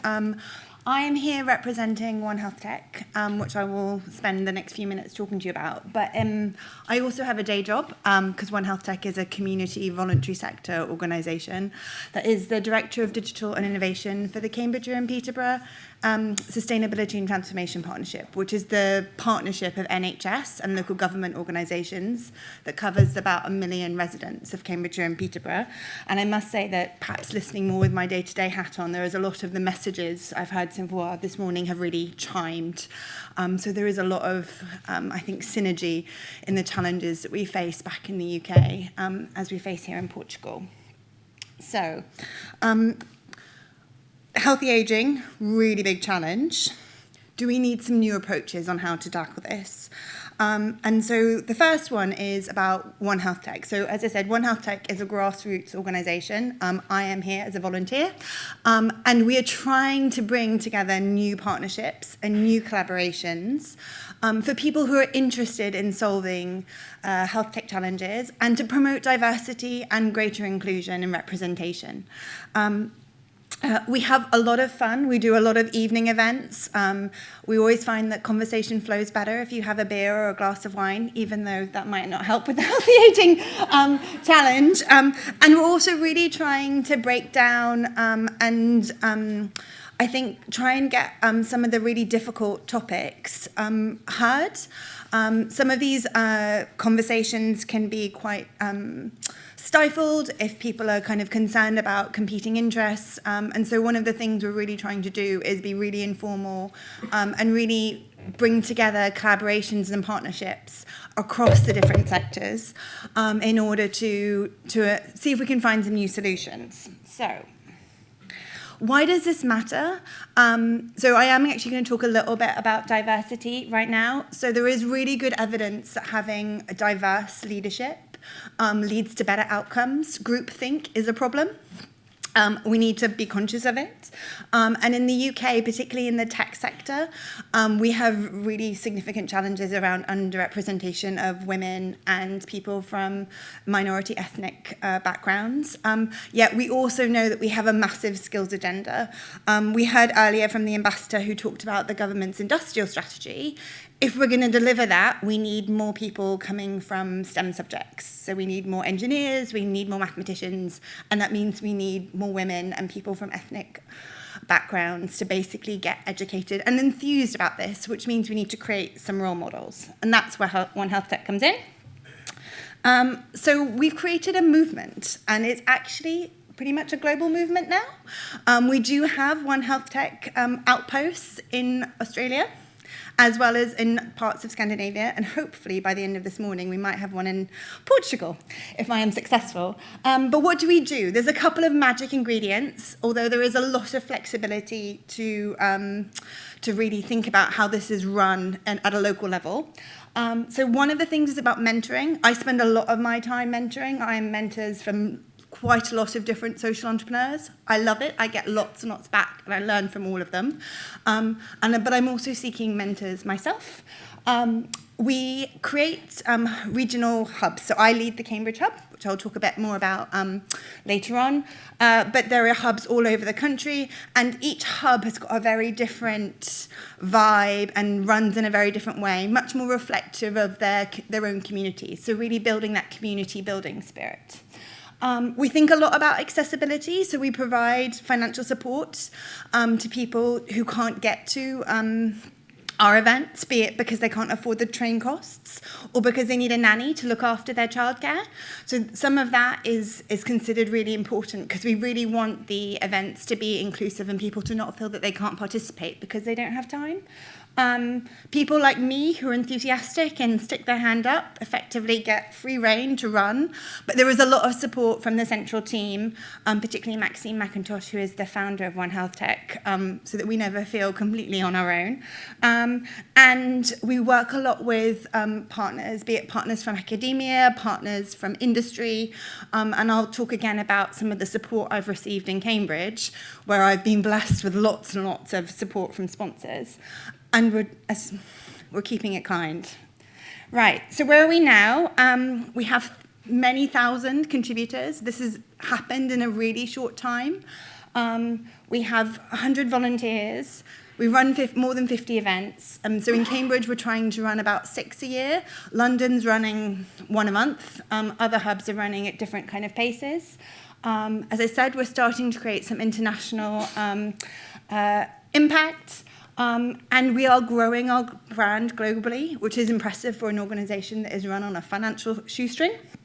And one of the things I really wanted to flag is that if anyone's in London in June, you would be all incredibly welcome to come to our first conference, which is on the 4th of June, and is really meant to be about creating discourse with a difference and tackling some of those big challenges.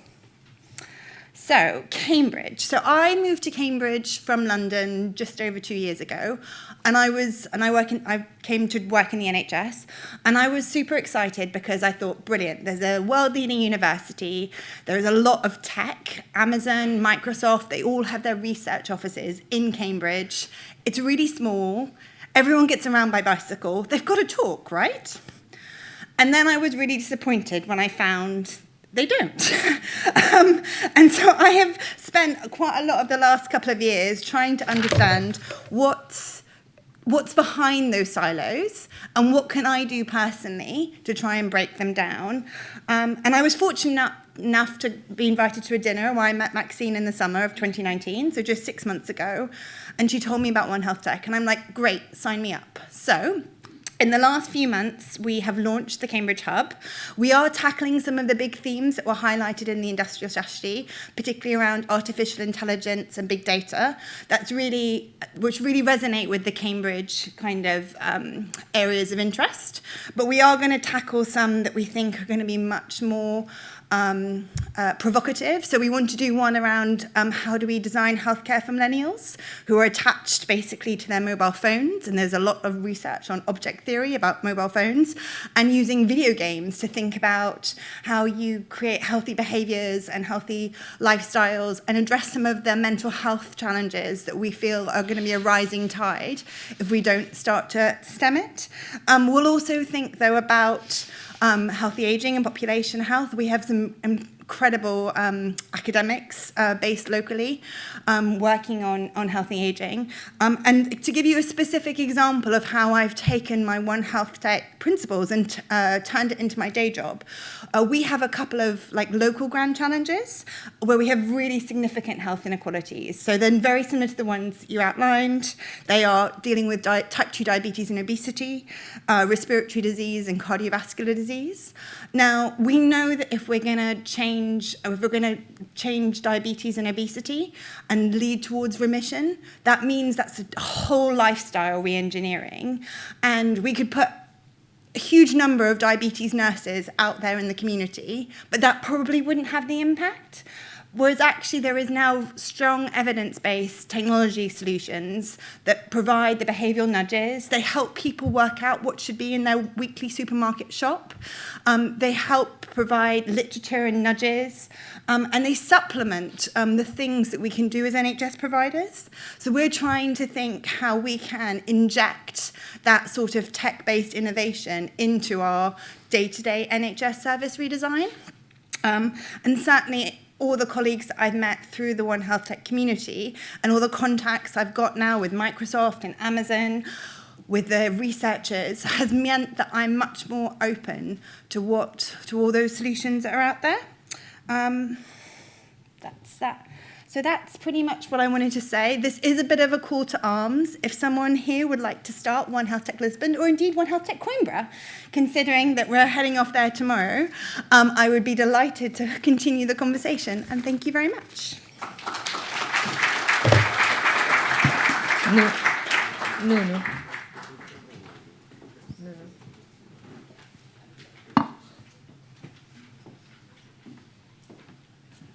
It's my turn to struggle with slides, as they say. Not sure what I'm doing here. Okay, I think this is one.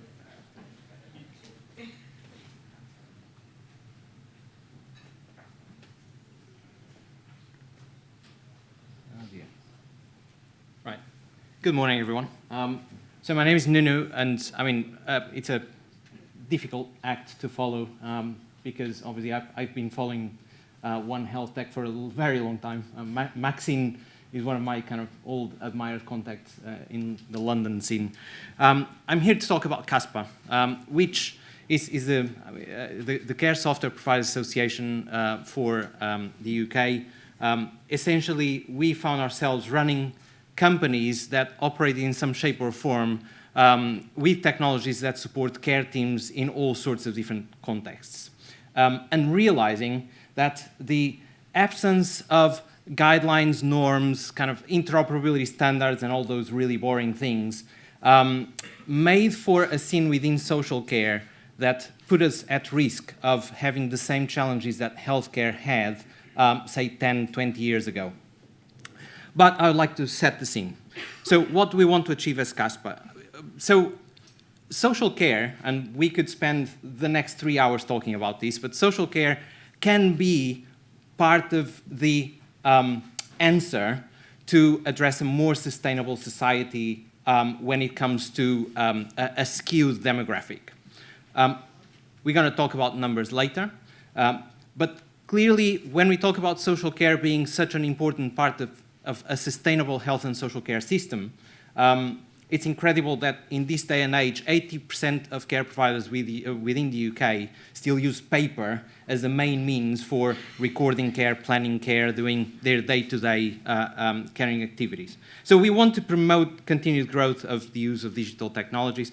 We don't want to just shove licenses. Actually, I come very much from a school of thought of thinking that technology is not something we should be terribly excited about. The exciting part of any health and social care professional is actually looking after people.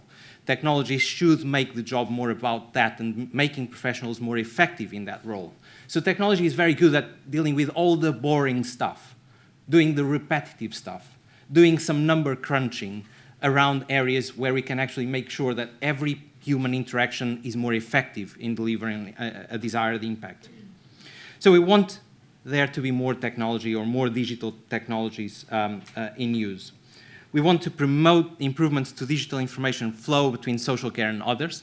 I mean, it goes without saying, if we have a flow of a patient going from community into hospital, into a reablement center, back home, more often than not, that person is treated as 4 different people. Talk about lack of integration. So very often, the person themselves has to coordinate their own care. When we live in an environment where there is a good percentage, and I don't want to put numbers on things, but there is a good percentage of over 85-year-olds who live with some sort of cognitive loss, and we are expecting this person to coordinate their own care. I think the number that is often dangled around is that an unplanned hospital admission in the UK by an 85-year-old or older who lives with dementia is on average 10 days longer than an admission that for a person that still has a full cognitive capability, which goes to talk to the importance of coordination of care. So technology is very good at shifting information in the right processes so that people gain access to the right information at the right time, and therefore naturally we would like to think that we have a significant role in coordinating the care that an individual receives. There's quite a lot of work to be done around lobbying because, I mean, technology, I would dare say, is probably 20% of the answer. The other 80% is quite a lot of hard work. It's a lot of acknowledging the complexity of the system. It's acknowledging the fact that there are ethical questions that need to be addressed every time that we put a new tool, a new shiny tool, call it AI or whatever we want to call it, in place. And therefore, those things, society is designed to slow those things down. Sometimes it's bad that society slows it down. Sometimes society has designed those barriers because we want healthcare to be safe, do no harm. And therefore, releasing technology for the sake of releasing technology isn't always a good idea. And we want to create standards for electronic information transfer. I mean, really simple things. Person is admitted into a care home from into a hospital from a care home. Nowadays, there's a piece of paper that goes with the person. That itself is a bit of innovation because even that piece of paper was quite a lot of work to put a standard in place that people adopted widely. The truth is the person goes into A&E or emergency department, then that piece of paper does address the need of the care team within A&E to know who that person is, their allergies, and relevant information about that person. If the person is then taken to a specialist ward and is admitted for the next 5 days, the piece of paper got lost. And the person gets to the ward and no one knows who the person is, what their preferences are, and often what allergies they have. So there are really important impacts of good, sometimes really boring, good implementation of standards in information flow within health and social care. So this is the purpose of CASPA. why are we such great advocates for social care? I mean, the NHS is a globally recognized brand. And I gotta say, it is an amazing organization. It's almost a miracle it survived this long doing the amazing work it does as an organization. But when we look into social care, I mean, there are about 500,000 care home beds in the UK. There's about 140,000 beds in NHS hospitals. So the size often catches people by surprise.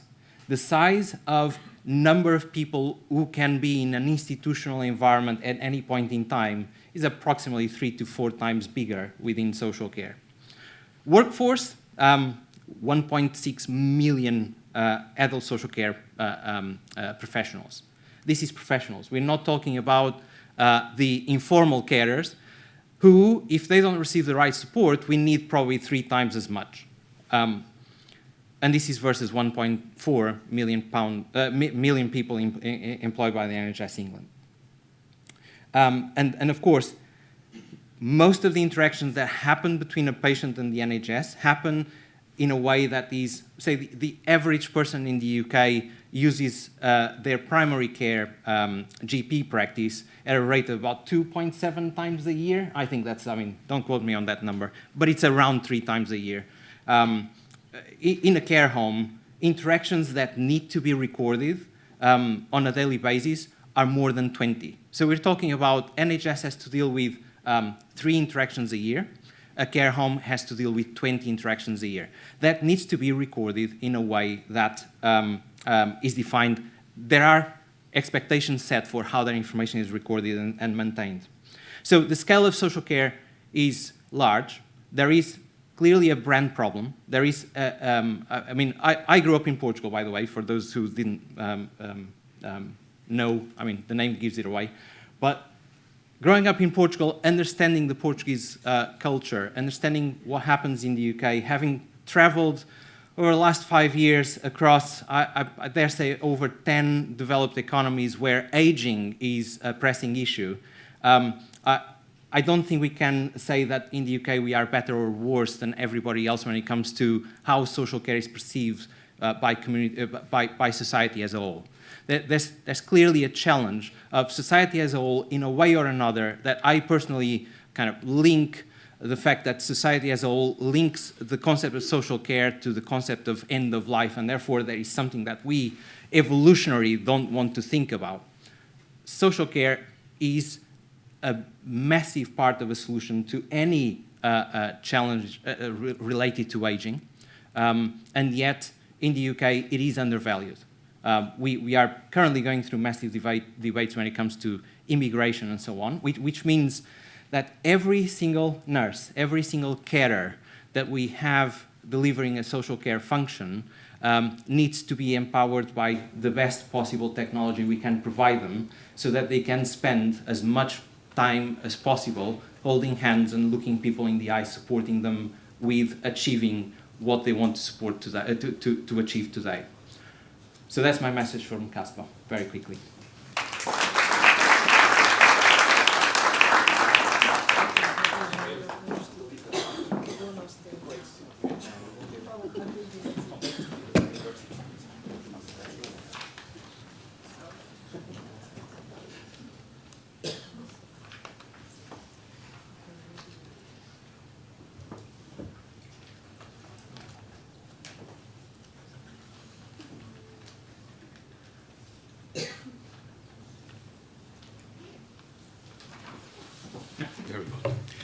Hello, good morning, everybody. Thank you very much for the kind invitation. I think the clock says that we are run out of time, so I try to be as fast as I could. Harnessing the power of innovation to meet the needs of an aging society. Innovation and collaboration in somehow are keywords for a health cluster Portugal.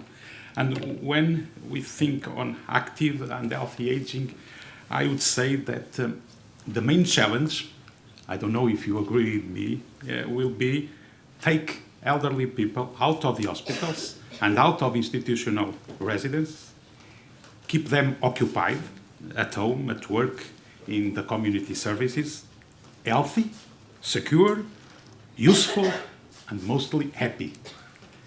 To do so, we need a national, or perhaps an European, or I would say a world strategic plan. Isolated measures will not solve the problem. As you know, the healthcare systems and other solutions and answers we are using now were mostly developed and designed after the World War II with the build-up of the so-called European welfare state. At that time, we had big economic growth, and more important, we have a completely different population pyramid. Unfortunately, the reality today is dramatically different. So we need different approaches and different answers. We need disruptive, innovative, and multidisciplinary initiatives. I would say we need an answer out of box.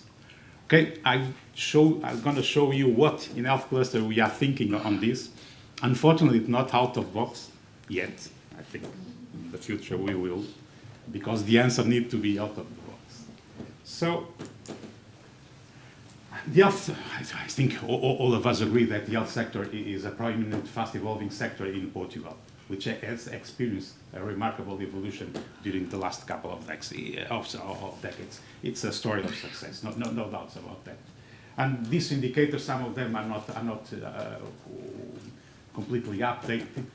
The first group are R&D indicators. The second group are healthcare indicators, and the third one are on the companies, from the company's point of view. For instance, the exports, we are about to have the figures from the last year, and this number will be close to 1.5 billion, 1,500 million of euros.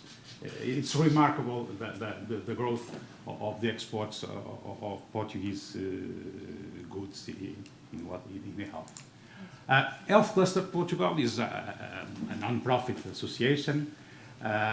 We are together a little bit more than 180 members, comprising R&D institutions, universities, hospitals, organizations from the civil society, and companies in the areas of pharmaceuticals, biotechnology, medical technologies, and services.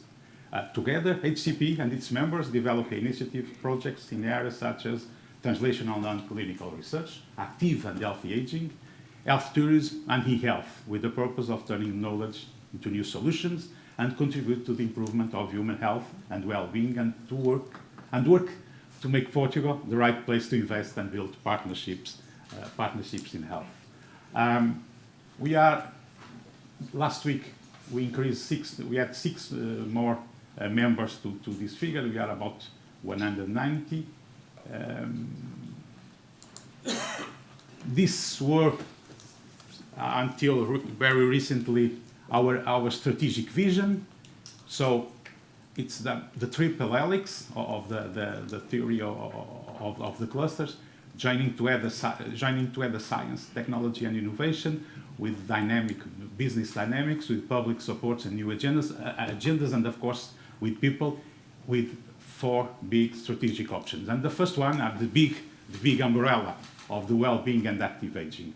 Then the preventive, personalized, participative medicine in this disease. Why these ones? Because these are the ones who concern everybody, and they are also the ones we have know-how and competencies. The health tourism and the dynamic of the e-health. All this in order to have more social and economic development, more turnover, more exports, more employment, mainly qualified employment, and more health, of course. Recently, during the last year, we rethink and redesign this strategy for the next decade. And we want, this is our vision, that by the end of this decade, not the next decade, this decade, health could be one of the most dynamic and competitive economic sectors in our country. a pillar for the increase of Portuguese exports. We aim to duplicate and to reach something a little bit more than 3 billion euros of exports, with greater access to innovative and more convenient healthcare, where data will guide therapeutic decisions and are differentiator for research, and the quality of sector's products and services recognized worldwide. This strategy in somehow is leveraged on 5 key trends. I would say that all of us will agree on the importance of these key global health trends: the tech-enabled healthcare, the value-based healthcare, the patient 2.0, the open innovation, and of course, active aging. So we defined, or we identified 4 cross-sectors opportunities: the value-based healthcare, the digital approach, I would say, the 21st century disease, and again, the aging with prevention and active aging. I will not go on details because I think that the time the chronometer will not allow me to do that. This is structured in 4 strategic agendas: the innovation one, the industrialization also, digitalization and data. And as you can see, half of the agendas are from the data and ICT point of view. In somehow, the answer will be on this side, and this in somehow will be the maintenance of the actual status. But the challenges will be here. And we design the 10 initiatives to support these four agendas. And again, I would say that this side of the picture are the most interesting, because it will address some of the answers that we are waiting for. And that's all. I think I fulfilled the time requirement. Thank you very much. We've really run out of time, but I think it's very healthy to have some discussion. So we will take 2 questions from the audience. Ok. Aquele senhor... Há microfone? Is there a microphone? No. Yeah? Yeah. Thank you. Thank you. Just one reflection and one question to Paulo Boto. The reflection is, as a doctor, you say that there is a slowdown in the aging, and you are surprised, and you think it's temporary, or could be. As a doctor, my perception is I'm not surprised. Aging is evolutive, it's progressive, so going from 17 to 18 is different from 18 to 19. So I would like to be in your position that is temporary, because my target is an endless life, immortality. So if you go on like that, you will never die. The question is, according to the comparison, for instance, with the UK, when you say that we have more chronic disease in our aging people than in England. My perception is that is due to social problems, not really to the health system, because I think our health system is as good as in England, even if that one is older and one of the first, if not the first. So what I think is social problem. Problem was what was in mind when Sir Bertrand Russell, famous philosopher, said, "An happy dog is an healthy dog with sufficient food." Thank you.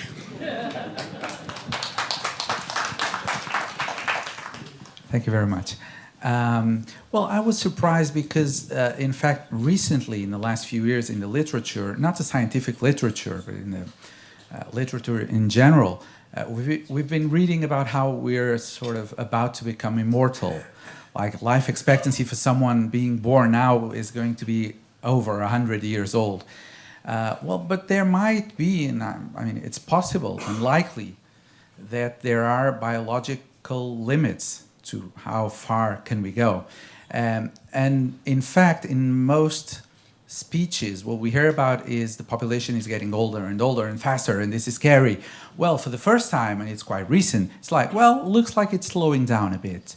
And I'm not saying I think it's going to be temporary. I'm wondering, it could be temporary. It could be. Could it be because of the big crisis that affected a number of countries, and then we'll go back? Because we're still, with those 81 years old, we're still pretty far from the 100. So yeah, I was just surprised with the fact it goes against a lot of our speeches, and so therefore we should maybe go back and look at the numbers once in a while just to check how things are really going. Okay. And I'm sure I didn't answer everything, but.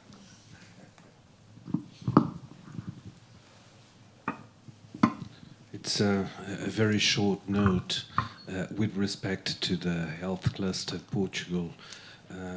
In order to use data, we need a biobank. I am not aware of any single biobank in Portugal, and probably should rank it as priority number 1 in terms of health cluster Portugal. And that we can learn with our British partners who have several high-quality biobanks and can tell us how useful they are for speeding up research on aging.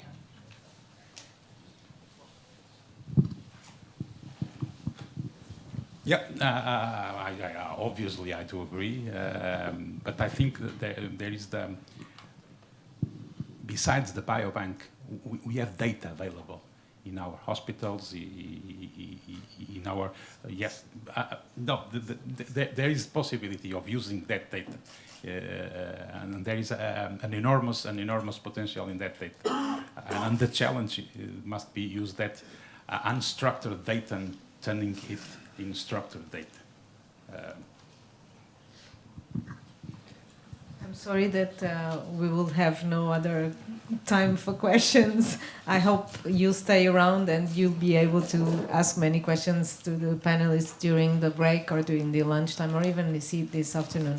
Thank you very much for this invitation, such an important thing to be discussed in Portugal, as you said, very, very important, and lots of strain on our healthcare system and social care system.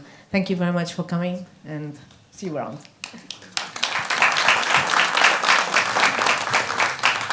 We will now move to the session Understanding the Needs and Aspirations of an Aging Society, the Challenges for National Health Systems, with moderator Cel Mateus from Health Economics, University of Lancaster, and speakers Julie Taylor from Aging Society Specialist from Life Sciences Organization, DIT, and Andrea Jorge Silva, Director General of Health in the Ministry of Health.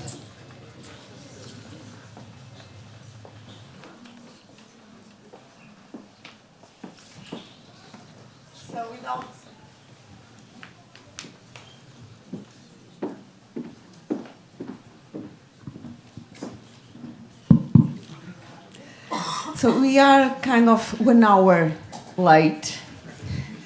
So, but we are women and we are used to deal with the unexpected. So I'm going to trust the 2 ladies in this panel, Judy Taylor and Andrea Jorge Silva, that they can deliver what they have to say in a condensed version, and still keep to the key messages. So if possible, I would like to ask you to try to keep on 15-12 minutes, so we still have some time for questions at the end. So without much further ado, I'll ask Julie Taylor from Aging Society to take the floor. Thank you very much.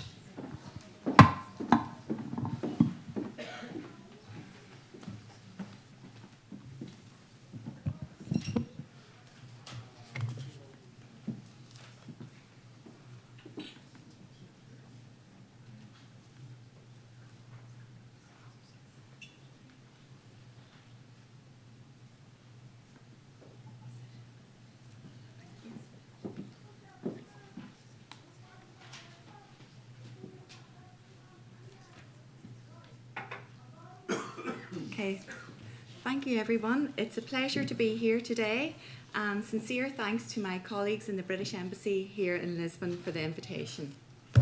So my name is Julie Taylor. I am the Ageing Society Specialist with the Department for International Trade in the UK. So the UK Department for International Trade secures UK and global prosperity by promoting international trade and investment and championing free trade. DIT is responsible for delivering the trade and investment element of the Ageing Society Grand Challenge.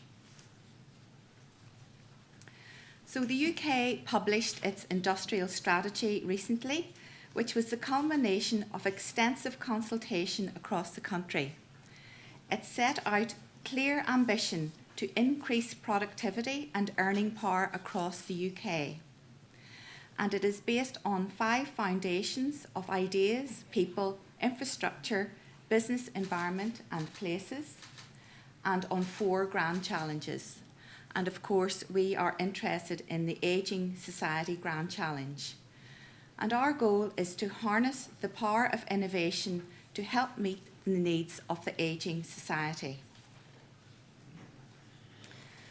So, a girl born in the UK today has a 1 in 3 chance of living to 100, and the chance of living to 100 will double over the next 50 years. This 100-year life is profoundly changing the way we approach life, regardless of age, opening up new opportunities. So the current normal stage of life is a 3-stage life, where we are educated, we go to university, we work, and then we retire. However, the 100-year life might see a multi-stage life, where after education and starting a job, we might go back to university and retrain, start a new career, perhaps take a career break, do some travelling, go back to work, and so it continues. So within DIT, we are interested in the trade and investment opportunities that this multi-stage life proposes. So just a few demographics.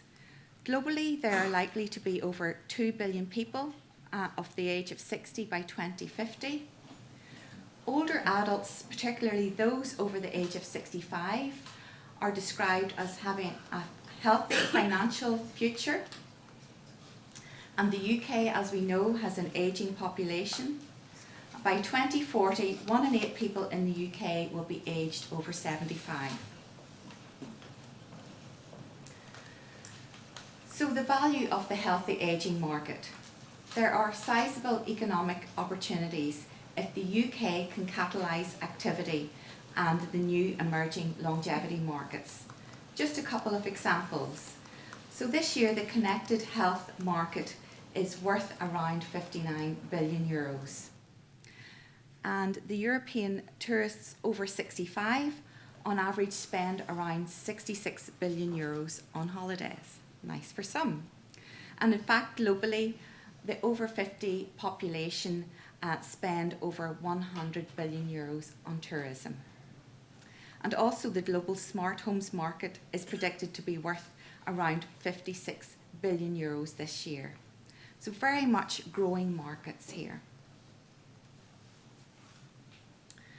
So there is a paradigm shift from treatment to prevention.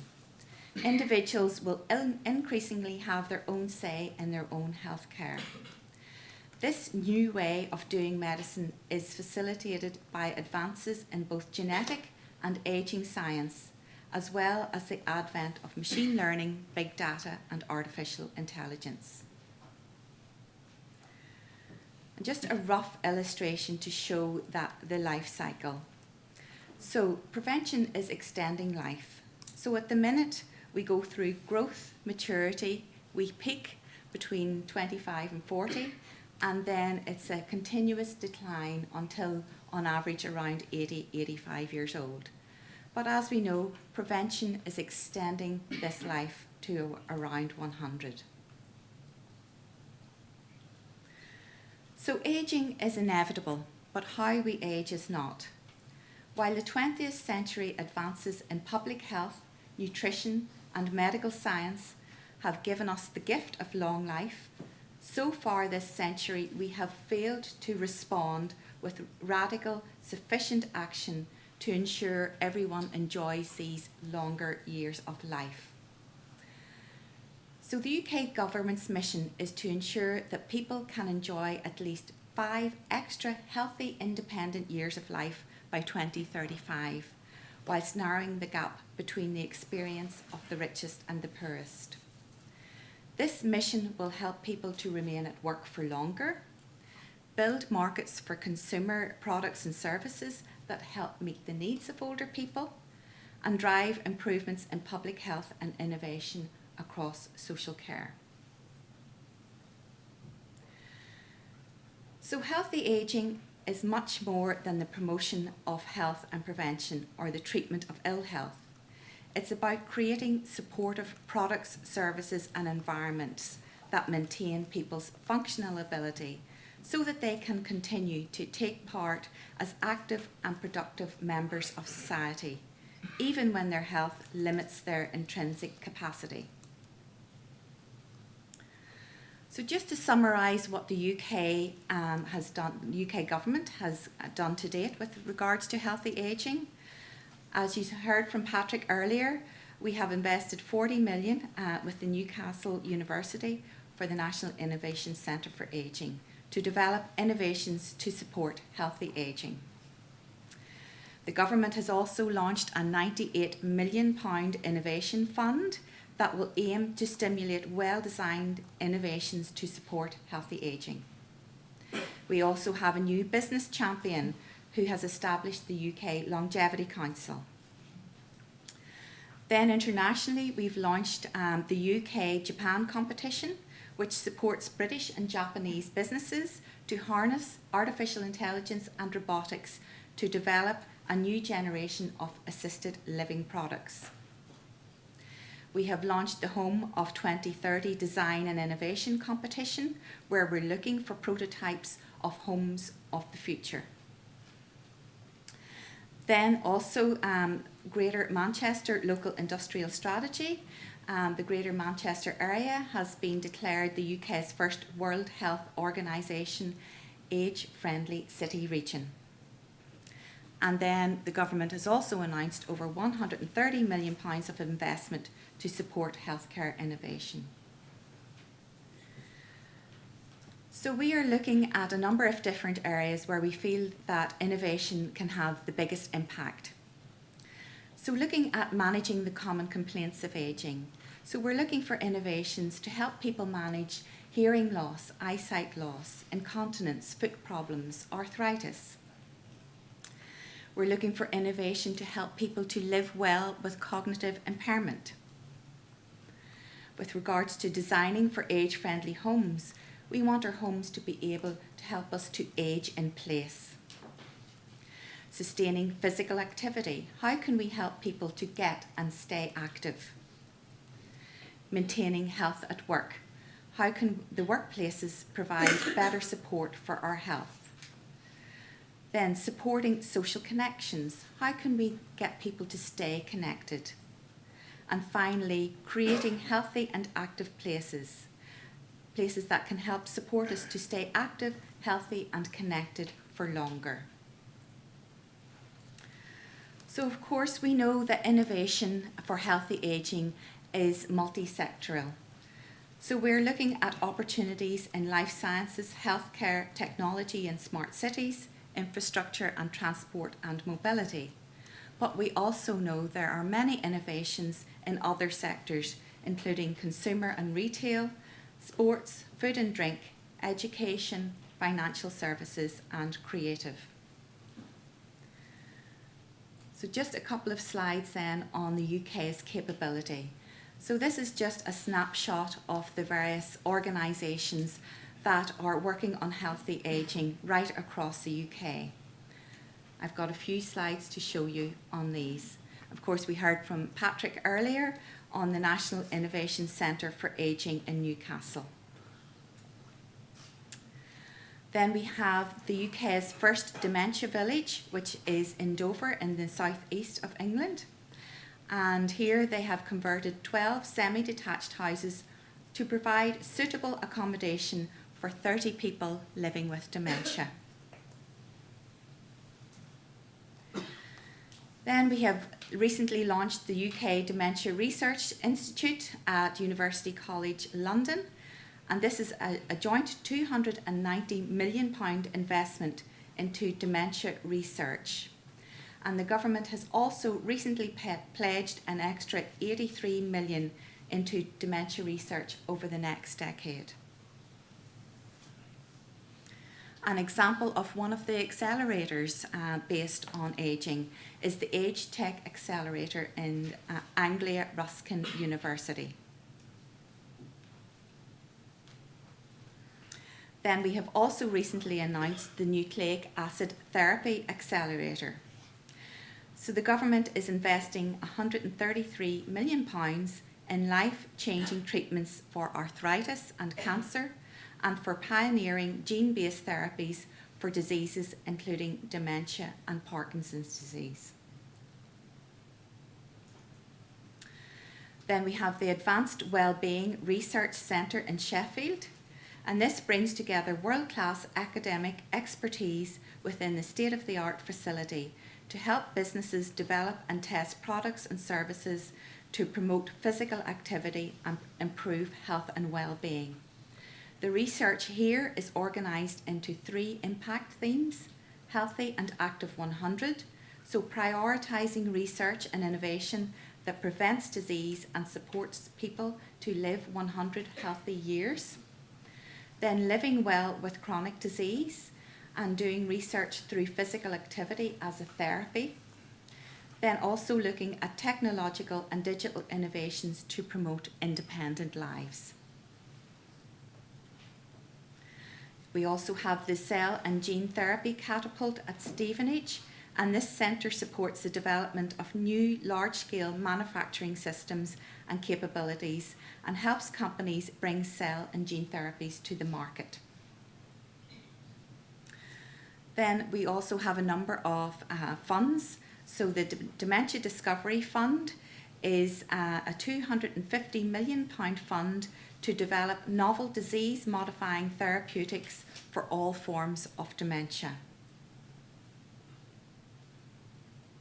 So I hope my presentation has shown you the vibrant, healthy ageing ecosystem the UK has to offer. We have hundreds of companies who are harnessing the power of innovation to help meet the needs of the ageing population. And for you, those of you who are interested in investing in the UK, we have the infrastructure and capability to support cutting-edge collaboration and one of the best healthcare systems in the world, enabling sharing of knowledge, data and research with our global partners. So I'd be very happy to meet with you over lunch to discuss. We have a number of colleagues here. I'll just introduce my colleague David Shepherd, who is the Deputy Head of Life Sciences, and also maybe the team from the Embassy, if you could stand up as well, from DIT here in Lisbon, or wave, yes. So, okay, please feel free to come along at lunchtime and chat with us. Thank you very much.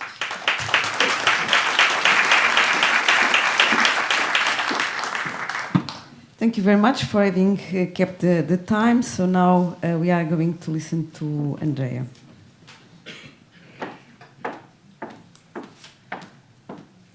Can I just...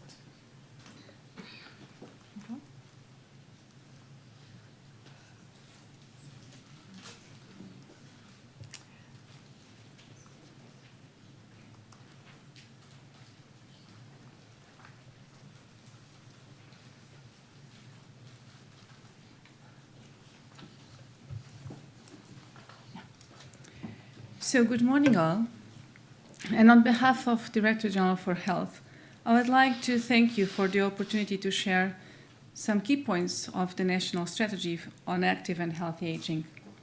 I would like to start by highlighting that Portugal is the 4th country in the European Union among the 28 countries with the highest percentage of older people. The increase in the average life expectancy associated with the decline in the birth rate in Portugal in the last century has led to the reversal of the age pyramid. So we see in Portugal the so-called double aging, where people live longer, leading to an increase in the number of older people and a decrease in the number of younger people. Between 1970 and 2014, the population age 65 years old over-increased from 10 to 20%, and the population age from 0 to 14 years decreased from 30 to 15%. Aging of the population leads to an increase in the prevalence of non-communicable diseases.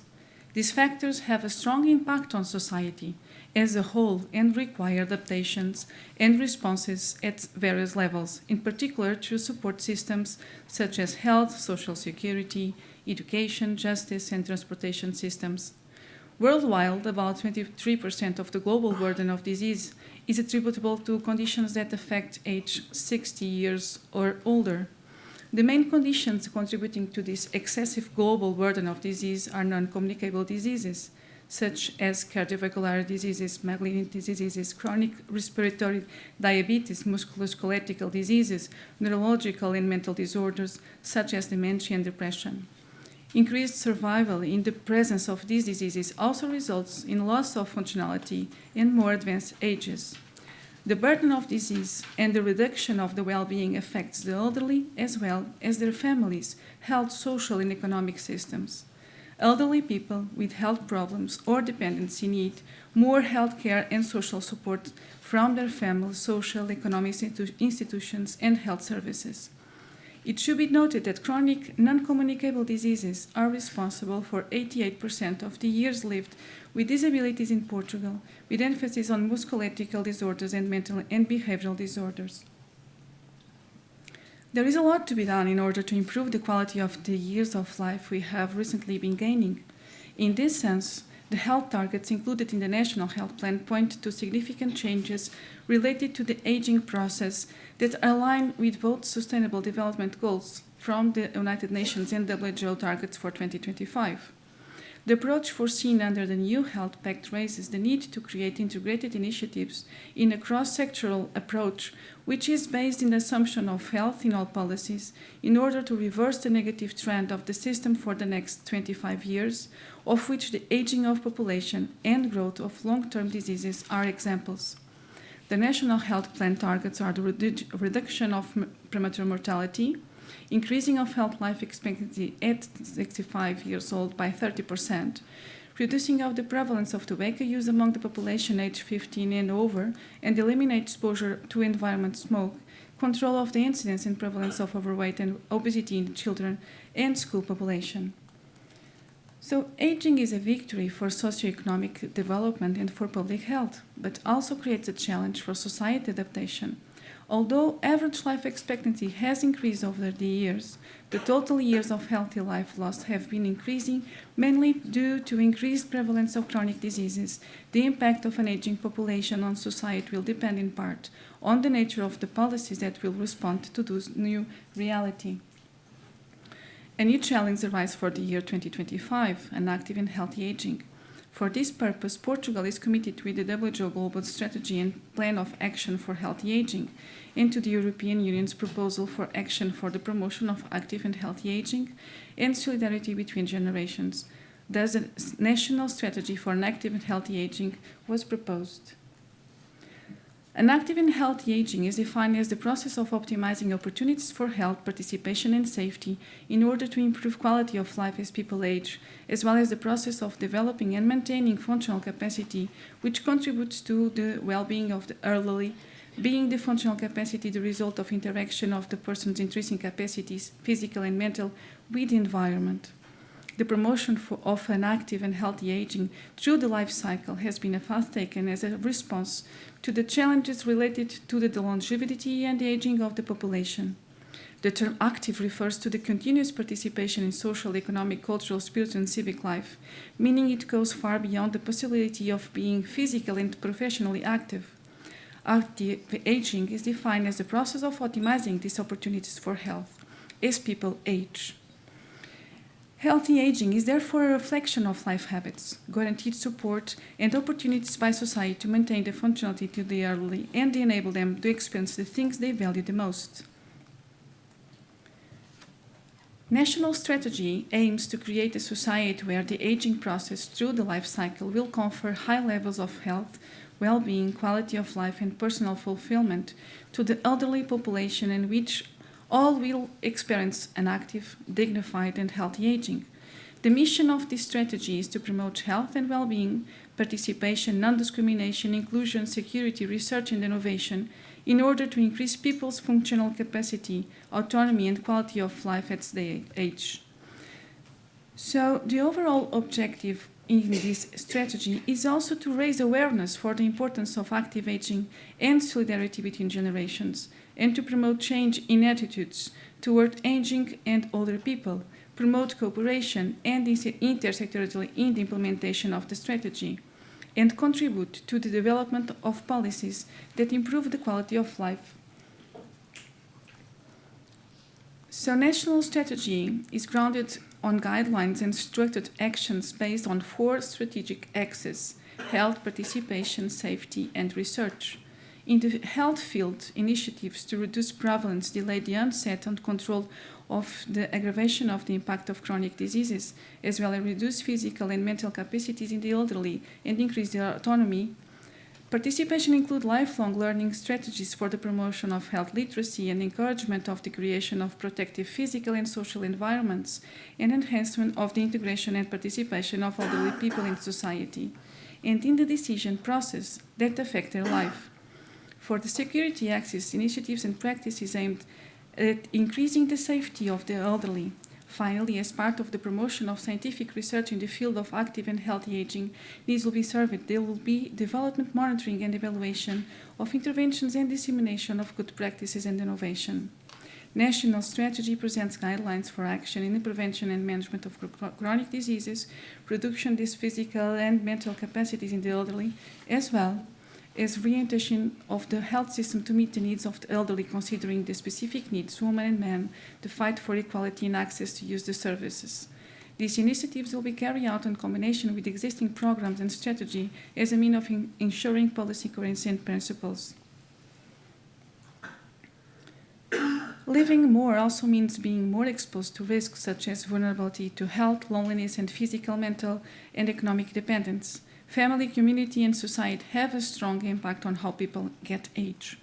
The Constitution of the Portuguese Republic safeguards the recognition of dignity of the elderly, stating that the elderly have the right to economic security, housing, family, community living conditions that respect the personal autonomy and avoid and overcome isolation or social marginalization. Thus, the national strategy proposed 2 sets of actions essential to the promote of social participation of the elderly: the individual level in the promotion of education and training through the life cycle, including strategies to promote health literacy, and the contextual level, the creation of physical and social environment that enhance the integration and participation of the elderly. These actions trigger the strategic plan for this strategy. So in conclusion, it's necessary to rethink aging. A healthy aging is a process of development and maintenance of functional capacity, which contributes to well-being of the elderly, being the functional capacity, the result of the interaction of the intrinsic capacities of the person with the environment. Active aging, it is continuous participation in social, economic, cultural, spiritual, and civic life, and optimization for the opportunities of health, participation and security to improve the quality of life as people grow older. It's very important to know how the expectations of older people and the needs that societies require for them to participate in these levels of cultural life, for them to have the opportunity to work and to access education and training programs when they wish or need so. Thank you so much for the attention.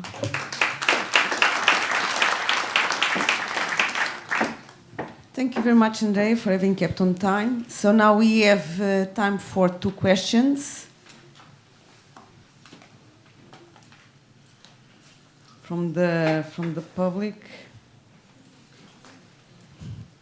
Okay, so I can give it a try. So maybe someone will feel more inspired then to make some further questions. So you have been talking about health gains and all the research that has been done regarding improving and helping people living better the years that they are gaining. But we know from research that the gains in life expectancy are not the same across all groups in terms of wealth, for instance. So does research, in terms of research, does one size fit all, or do we need to have different strategies because the gains are not the same for everyone?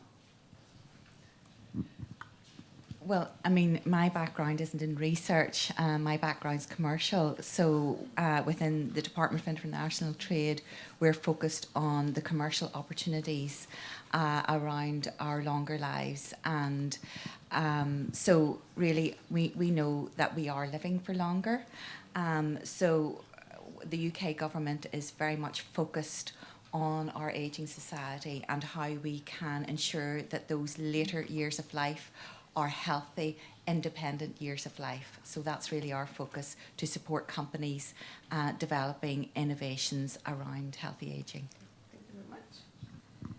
And I would like to give some words on this. I think we should give more visibility for some very, very good initiatives that we have in Portugal. Local initiatives, institutional initiatives that are very good practices and can be inspiring for others, can also implement it in the other locals, because one size doesn't fit all. So it's very important to give this visibility to some small projects that can be transferable for other communities. Thank you very much. Okay, there is a question over there.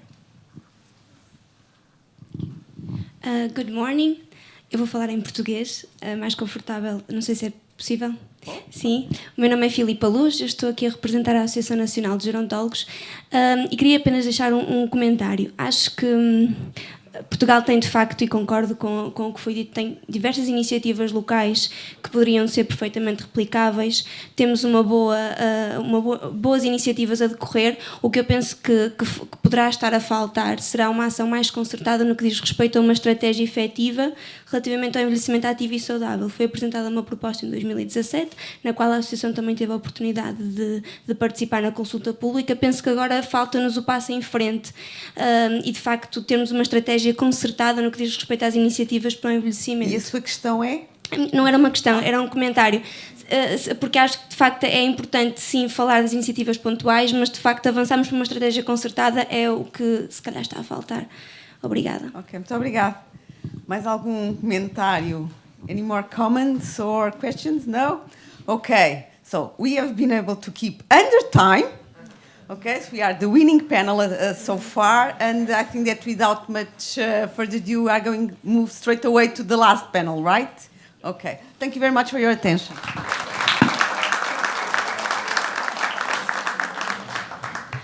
We'll now go to panel 2 discussion, turning innovation for healthy aging into reality.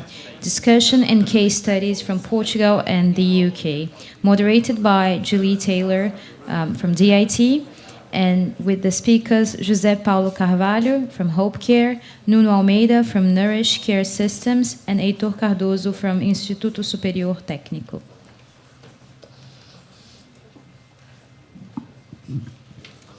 Okay, thank you everyone. First of all, we'll hear from José Paulo Carvalho from Hope Care.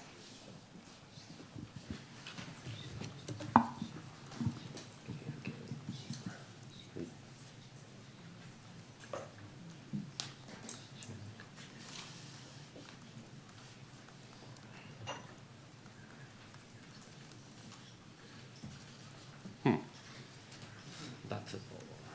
1 second. Okay. I need help.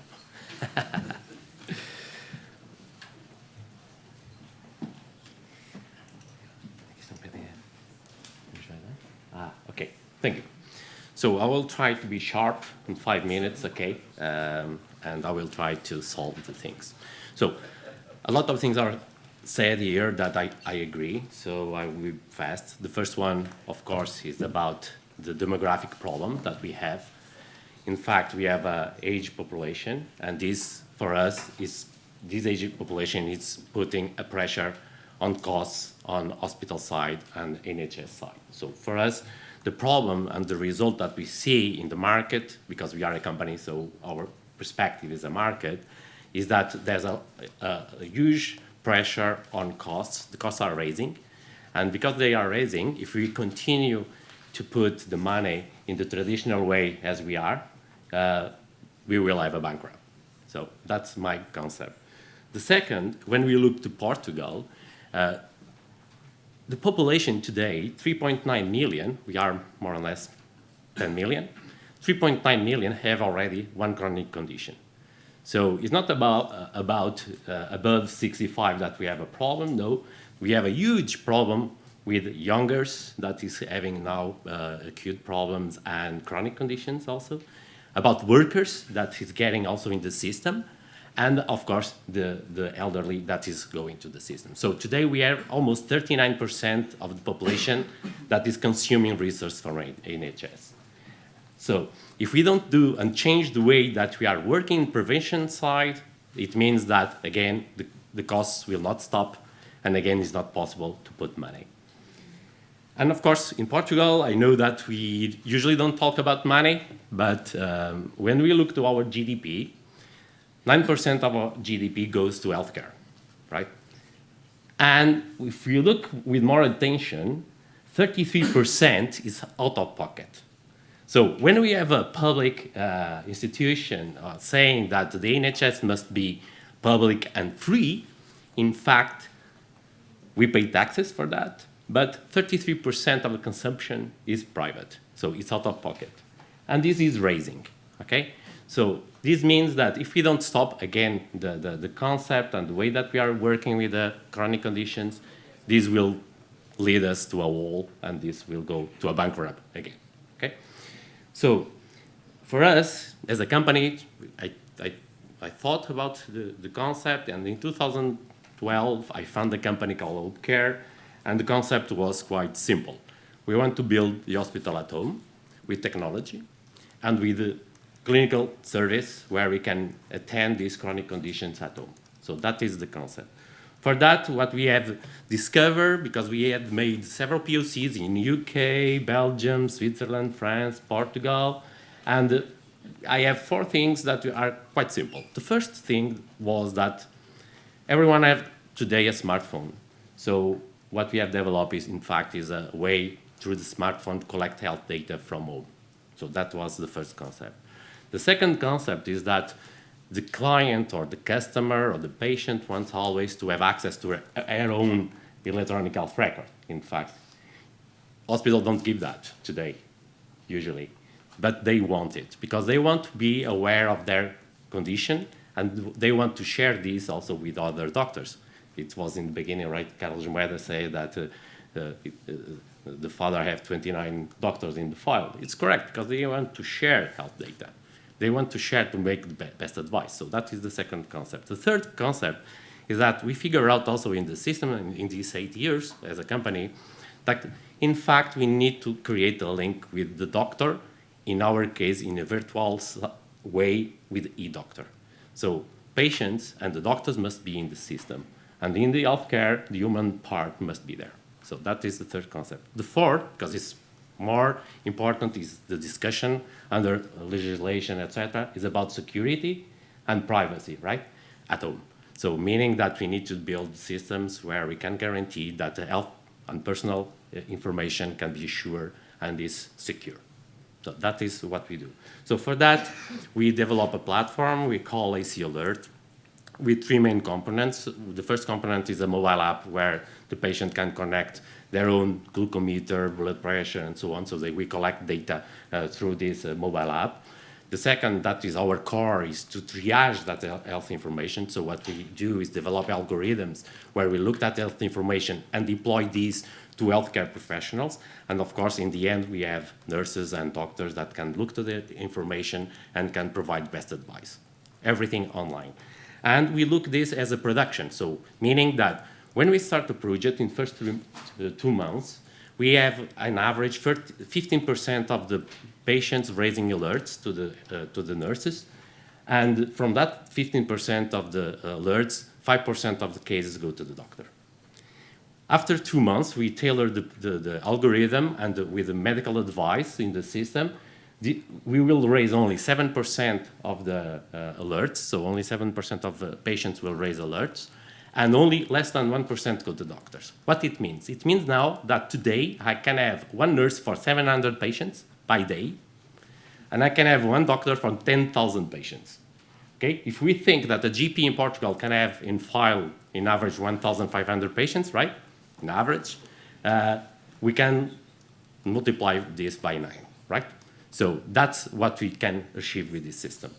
And of course, the process for us is convince the patient to do it as yours, to bring yourself and do it yourself. So we need to train it to do it and to manage the glucometers and blood pressure at home. Then, of course, the patient will have an alert and will receive a call or video call from the nurse and from the doctor who will advise. Okay, so that is the concept. We also look to the market and we convince all manufacturers to connect with us. Today we have 27 manufacturers giving us data. So a lot what we are doing now across the country, so some of them are UK companies. So what we do is to convince them to give us data to triage. So our core is to make algorithms and to make the analysis of the health data. And of course, when we go to the impact, and this is the Portuguese case, we work already for 6 years in COPD patients in Coimbra Hospital. And we could reduce in 50% hospital readmission with these patients at home and 30% of visits on emergency room. So this is published by NHS, by the way, Portuguese NHS. But when we look to heart failure, for instance, the impact is higher, meaning that we could reduce 65% of the hospitalization. And because we detect earlier the condition, the deterioration, we can reduce in 45% the hospitalization days of the hospitalization. So meaning that today the patient go to day hospital and not be there internal for 10 days in the hospital, okay? And finally, of course, in this case, we reduce in 16% the mortality rate. So what we achieve here is quality of life. USLA is the other project, community project. It's the same. So the values today are around 50% of reduction on hospitalization of visits to GPs, or reducing also the emergency episodes, in fact, improving the quality of life of the patients. And because I looked at the market, when we look to the costs, in fact, we could reduce, we are talking Portuguese costs, right? We could reduce in COPD from 3,800 in average euros to 700 as a cost per year per patient. And when we look to heart failure, we could reduce the cost from 3,800 also in average cost per patient to 1,800 cost per patient. So for me and Paulo, it's not about save to invest, it's about invest to save. Okay? Thank you.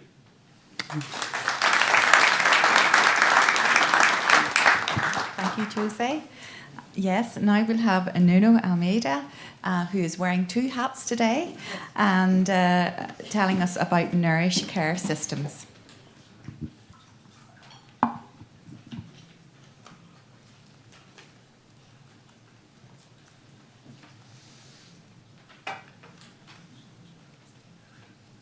I mean, you'd think that doing this the second time around should be faster.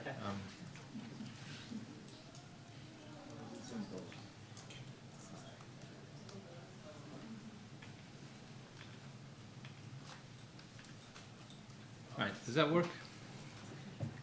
Yay!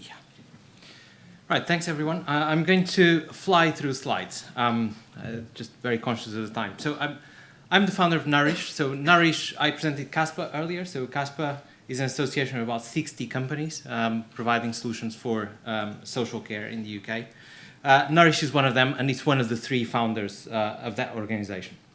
So I'm going to take you on a very quick, let me just see if I can make this work. No, I can't make that work, so I'll just use that. So as a company, first principles. We can't stand the idea of trying to treat each person as some sort of minimum data set. So we don't believe in the concept of creating a template to describe what a person is. That's contentious, and we're aware of that. In our journey, so our vision is that we think we can use digital transformation plus a raft of services to promote better integration of social healthcare and well-being delivered by empowered care teams and communities. Pretty broad vision and pretty ambitions, but actually, when we look at the map of the UK, each dot is a care team that uses Nourish at the moment. So a care team can look after any number up to, say, 150 people. So care teams we launched the product in 2015. As of today, I mean, there's over 1,000 care teams in the UK using the product. There's about 25,000 people receiving care from care teams that use Nourish. Quite a lot of brands. A lot of these brands, unless you're based in the UK, mean very little to you. They're fairly high reputation, large care providers in the UK. I mentioned it before. Social care in the UK is delivered primarily through the means of paper for assessment, coordination, recording of care provided. We are very serious about what is measuring the impact of using a product like Nourish in the context of a care team. So one of the key indicators that is easy to reach in the UK is the result from a Care Quality Commission assessment. Care homes are audited by CQC, and after an audit, they're awarded a scale, anything from inadequate, and if you get 2 of these in a row, your care home will shut down, up to outstanding, which is a very coveted score, because essentially it just means you can put your rates up by about 40%. The first diagram shows you the distribution of all care homes in the UK. The second diagram shows you the distribution of all care homes that have used Nourish for 12 months or longer. And as you can see, there is clearly an upward trend. Now, my background is statistics, and I'm not one to say that there is a causality relationship in this graph, but clearly there is a correlation between both graphs. Quality of care tends to improve naturally by people using the right tools to coordinate care. All this means is that if I have a timeline that gives my care team information about the care I received before they come in touch with me, they very naturally coordinate because they know what went well, what went not so well, and what things they need to look at if they want to provide me with the best care possible at this point in time. In terms of product, I mean, fairly mundane story. It's a timeline with lots of releases. The one thing I would say is developing a digital platform, and Jose was talking before me. We compared notes at dinner time last night. There's a lot of commonalities. Digital health is not the same thing as startup, Facebook, hockey stick growth curves.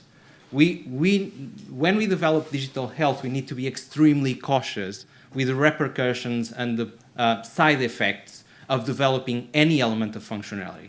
We need to consider how the data is recorded, who makes decisions on that data, and be very clear about the fact that we, as say, in the GDPR world, we are data processors. Therefore, we will never make a clinical decision.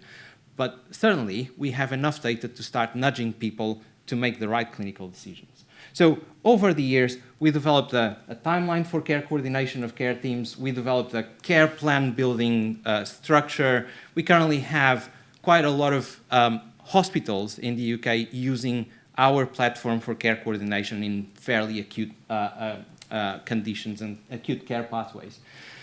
We currently see about 1 million new care interactions created a day, and that puts a lot of responsibility on us to understand what can we do with that data. So for the last 2 years, we've been doing what everyone tends to aspire to, which is, I really don't like the terminology AI and all that comes with it, but we are applying good principles of data science to understand what leads to better outcomes, what may be a contributory effect to a higher incidence of, say, falls or pressure ulcers in care homes. And I say care homes a lot because we started in care homes. Care homes are about 70% of our customer base. The other 30% we have discharged to assess your community hospitals that I think that someone mentioned this morning, mental health hospitals, the whole lot. So what we do, I mean, essentially we support and assess, reassess, and record, analyze, reflect on care provided, rinse and repeat cycle, with the difference that we are not contained to just health or health observations, we just do the whole lot. So anything to do with a person, we don't treat it as a silo for their diabetes or something to do with their respiratory function. Everything goes into the same timeline. That includes, surprise, surprise, things like gardening or things like playing cards. You'd be surprised at the amount of correlations we find between things that are non-medical and things that lead on to changes in well-being. So, very brief presentation there. A couple of things I'm really too passionate about to not mention them. We don't design products and then push them to people. We design products with people. On a regular basis, we get a large group of our clients. Actually, this was about 6 months ago. The next one is at the end of this month. We're going to have about 100 people in a room where we are going to be tackling things like how can we change the way we report incident management and do action follow-ups in a way that doesn't hinder us, that doesn't create more back office work overload. So we design products with people. That often includes residents in care homes, and that makes for the best sessions in my experience.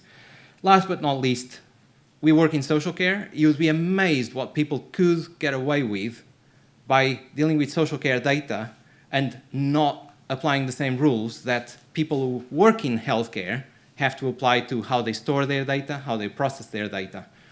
We are being extremely proactive in all of that. We basically try to stay ahead of the curve, and we are already supplying NHS organizations. So when it comes to security, data governance, there's no way around the fact that we need to be whiter than white. ISO 27001 at the end of next month is our current next achievement. So why are we here? Well, first, I mean, pastel de nata is amazing. So every time I get an excuse, I just fly over. But we're here because we're trying to identify partners to take the platform further afield. We already have users in Portugal. Historically, we have kept a relationship with my alma mater university, University of Coimbra. We had a subsidiary actually nurtured by the incubator that you're going to visit tomorrow. Some of you will. But we want to expand what a platform like this can bring to care providers further afield. We are looking at Portugal, we're looking at Germany, and a number of other countries around the world.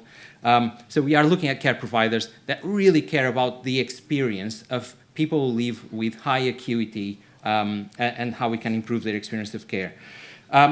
We are applying a lot of analytics, so anyone who are working at on large-scale analytics in combined data sets between health and social care data, we're very, very keen to compare notes, because you know what? We always thought that everybody else knew a lot better than we did, and you do it for 2 years, and all of a sudden you're the expert in the room, and that's really uncomfortable. So we're very keen to start talking with everybody else who may be working in that domain. And of course, we want market access. So one of the reasons why I'm here is trying to understand, okay, are there companies and organizations with whom we can partner in Portugal, Iberia, to actually deliver the impact of our product in Portugal. And that's me. Thank you.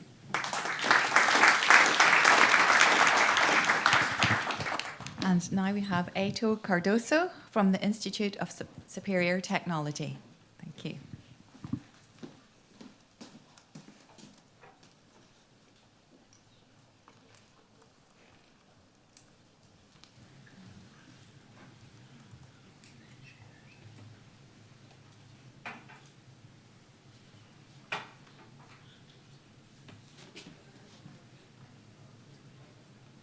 So, hello everyone, last talk of the day, a lot of pressure.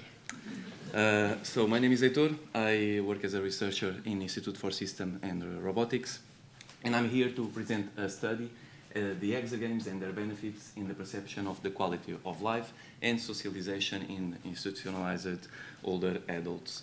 This study is part of a project, the Augmented Human Assistance Project, and also with Altur, Assistive Living Technology for Health. This partnership with Altur allows us to make a collaboration with the group José Mel Saúde, where let us to implement and do a collaboration with this study.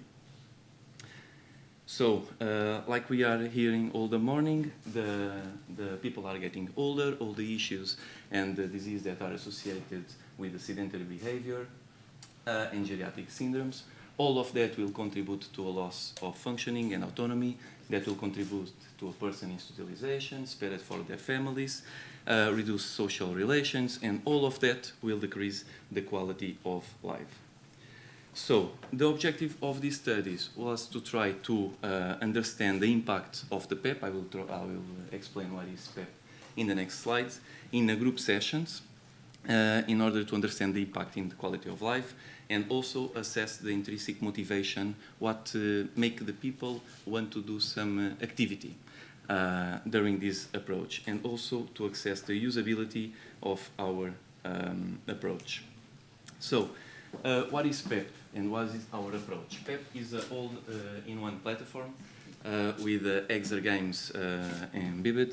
For those who don't know, exagames is games, and in order to interact with, we have to perform exercise. So games that you have to interact doing physical activity. So this PEP was developed by Institute for System and Robotics, and the exagames that are included was developed by our partners, MITI from Madeira. To give an example, what kind of exagames we are talking about. So we have all the games are with the cultural interest of older people. For example, we have toboggan. It's like a Madeira Island toboggan that ride down the hill. Each of games have focus on the specific physical domain.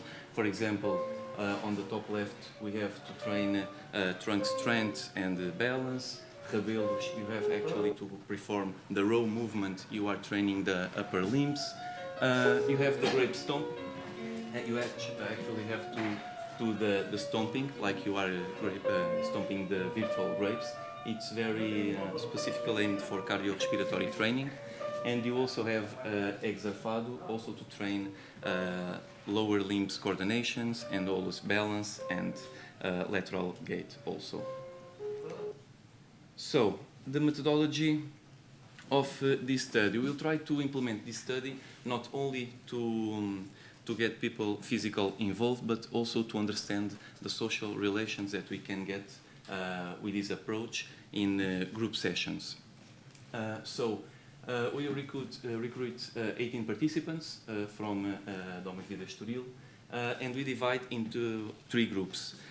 We made that division in order to balance the chance of score the games according the physical capabilities of all the participants.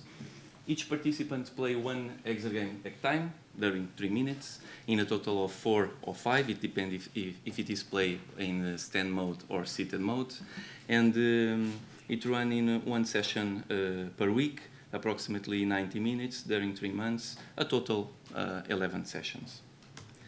So this was the exagame settings. For example, on the top we have the exagames performed while sit.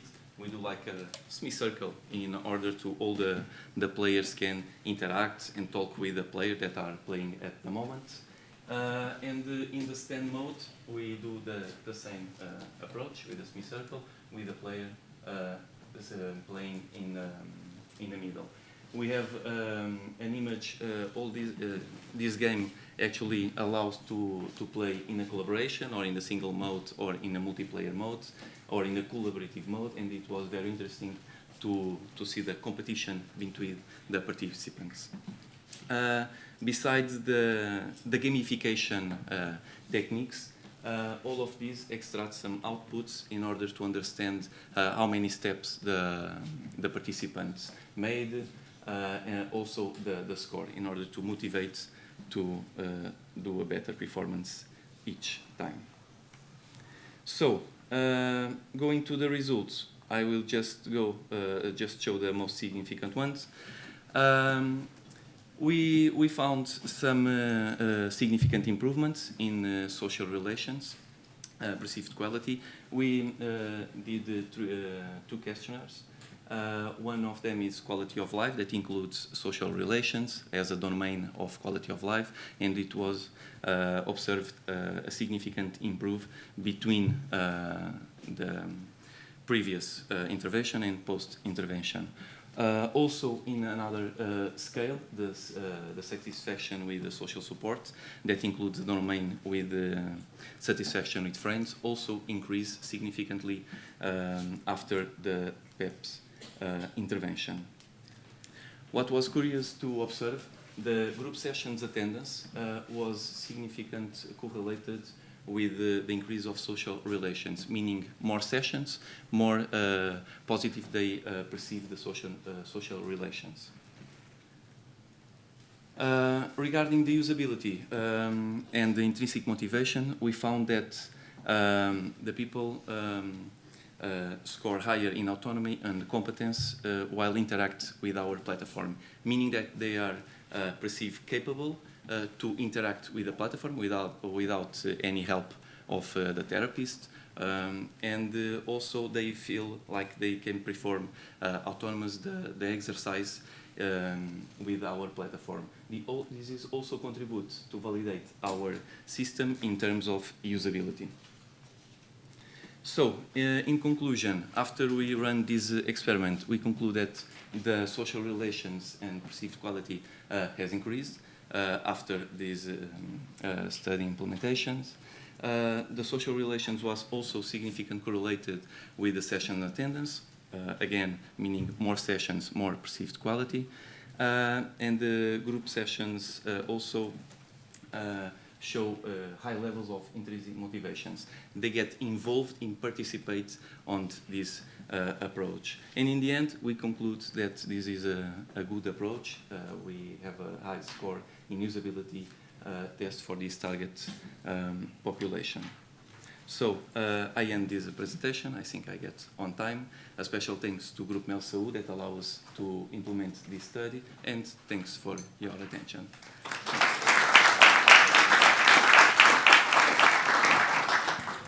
Thank you very much, Ato. So we just have a couple of minutes for questions. Any questions from the floor? Okay. Is again a reflection of as a doctor, and I liked some things that came from the presentations. That's the people and technology, because we have to be careful.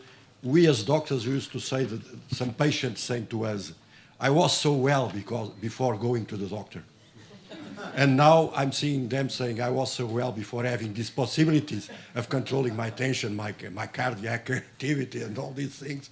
So you need to be very careful when you implement and to analyze all these possibilities. That's not to say that I'm against.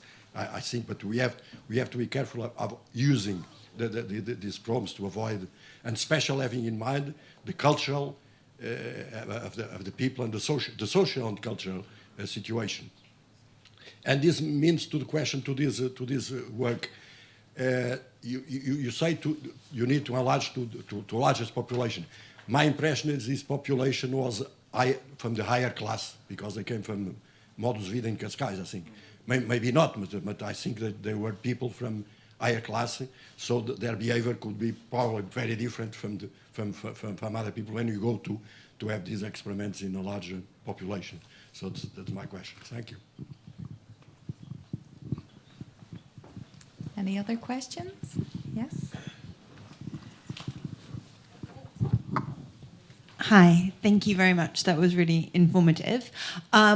So I want to ask a question around digital literacy of staff. We've talked a lot about the digital literacy of our patients and our population, but I was wondering if I could get the panel's reflections on whether they've encountered that as a challenge, and if so, what they would suggest we do about it.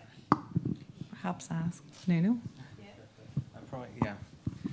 Yes, I mean, that is a very, very big topic.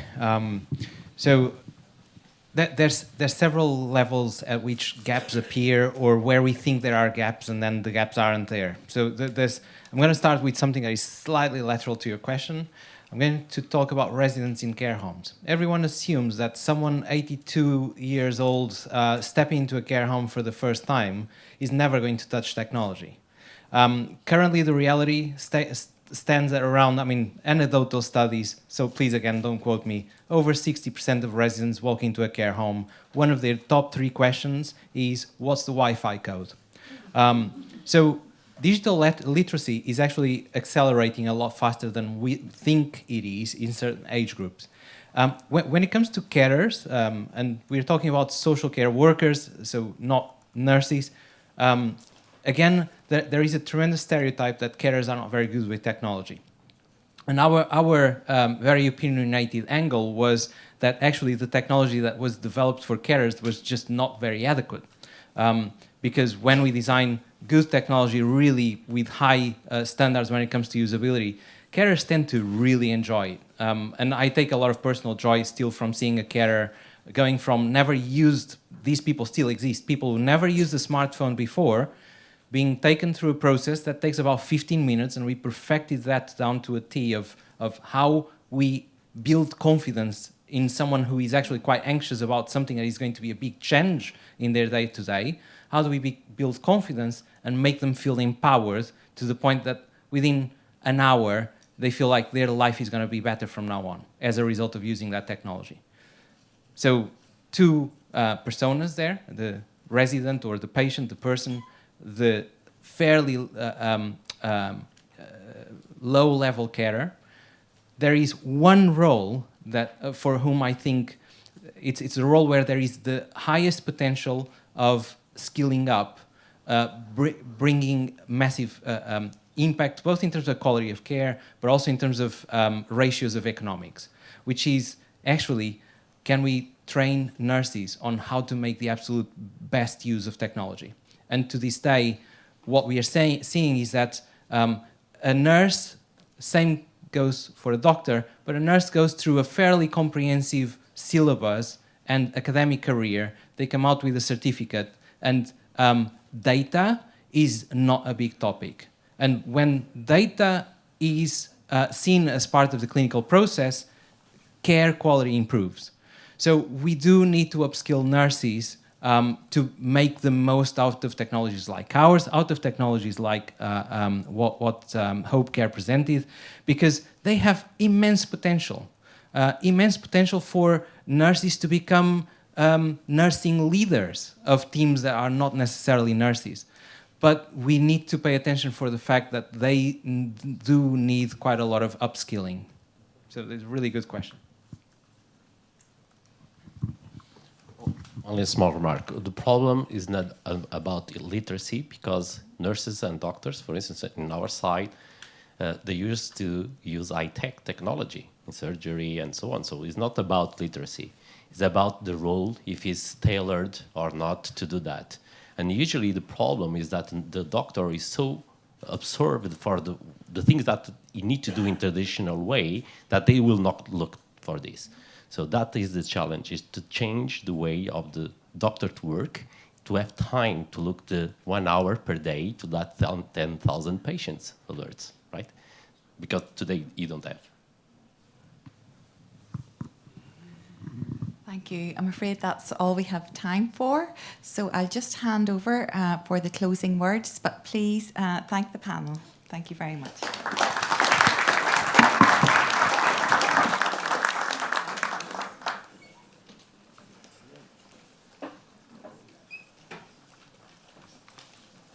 We will now proceed to the closing session with Professor Cel Mateus from University of Lancaster. Thank you.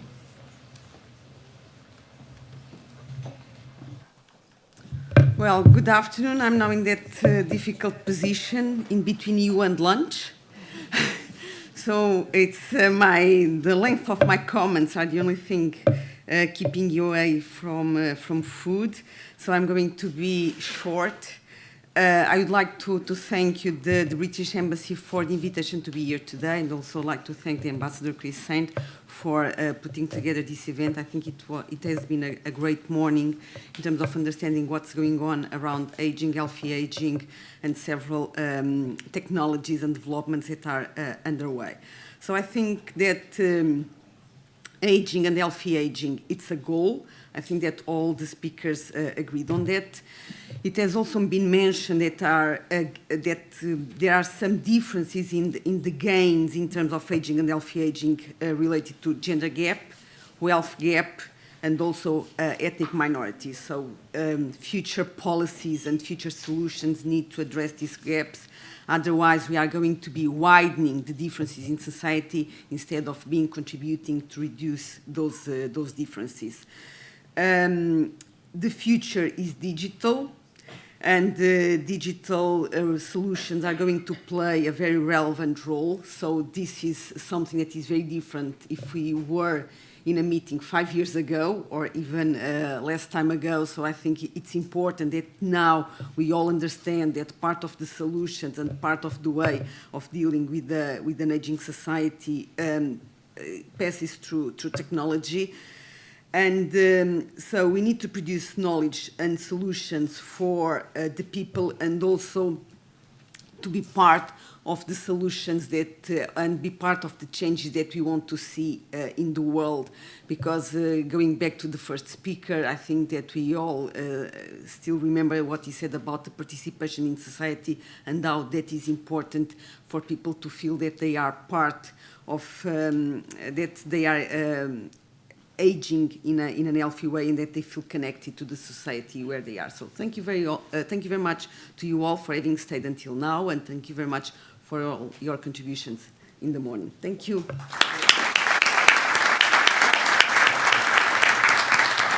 We will now proceed to the networking lunch. Thank you.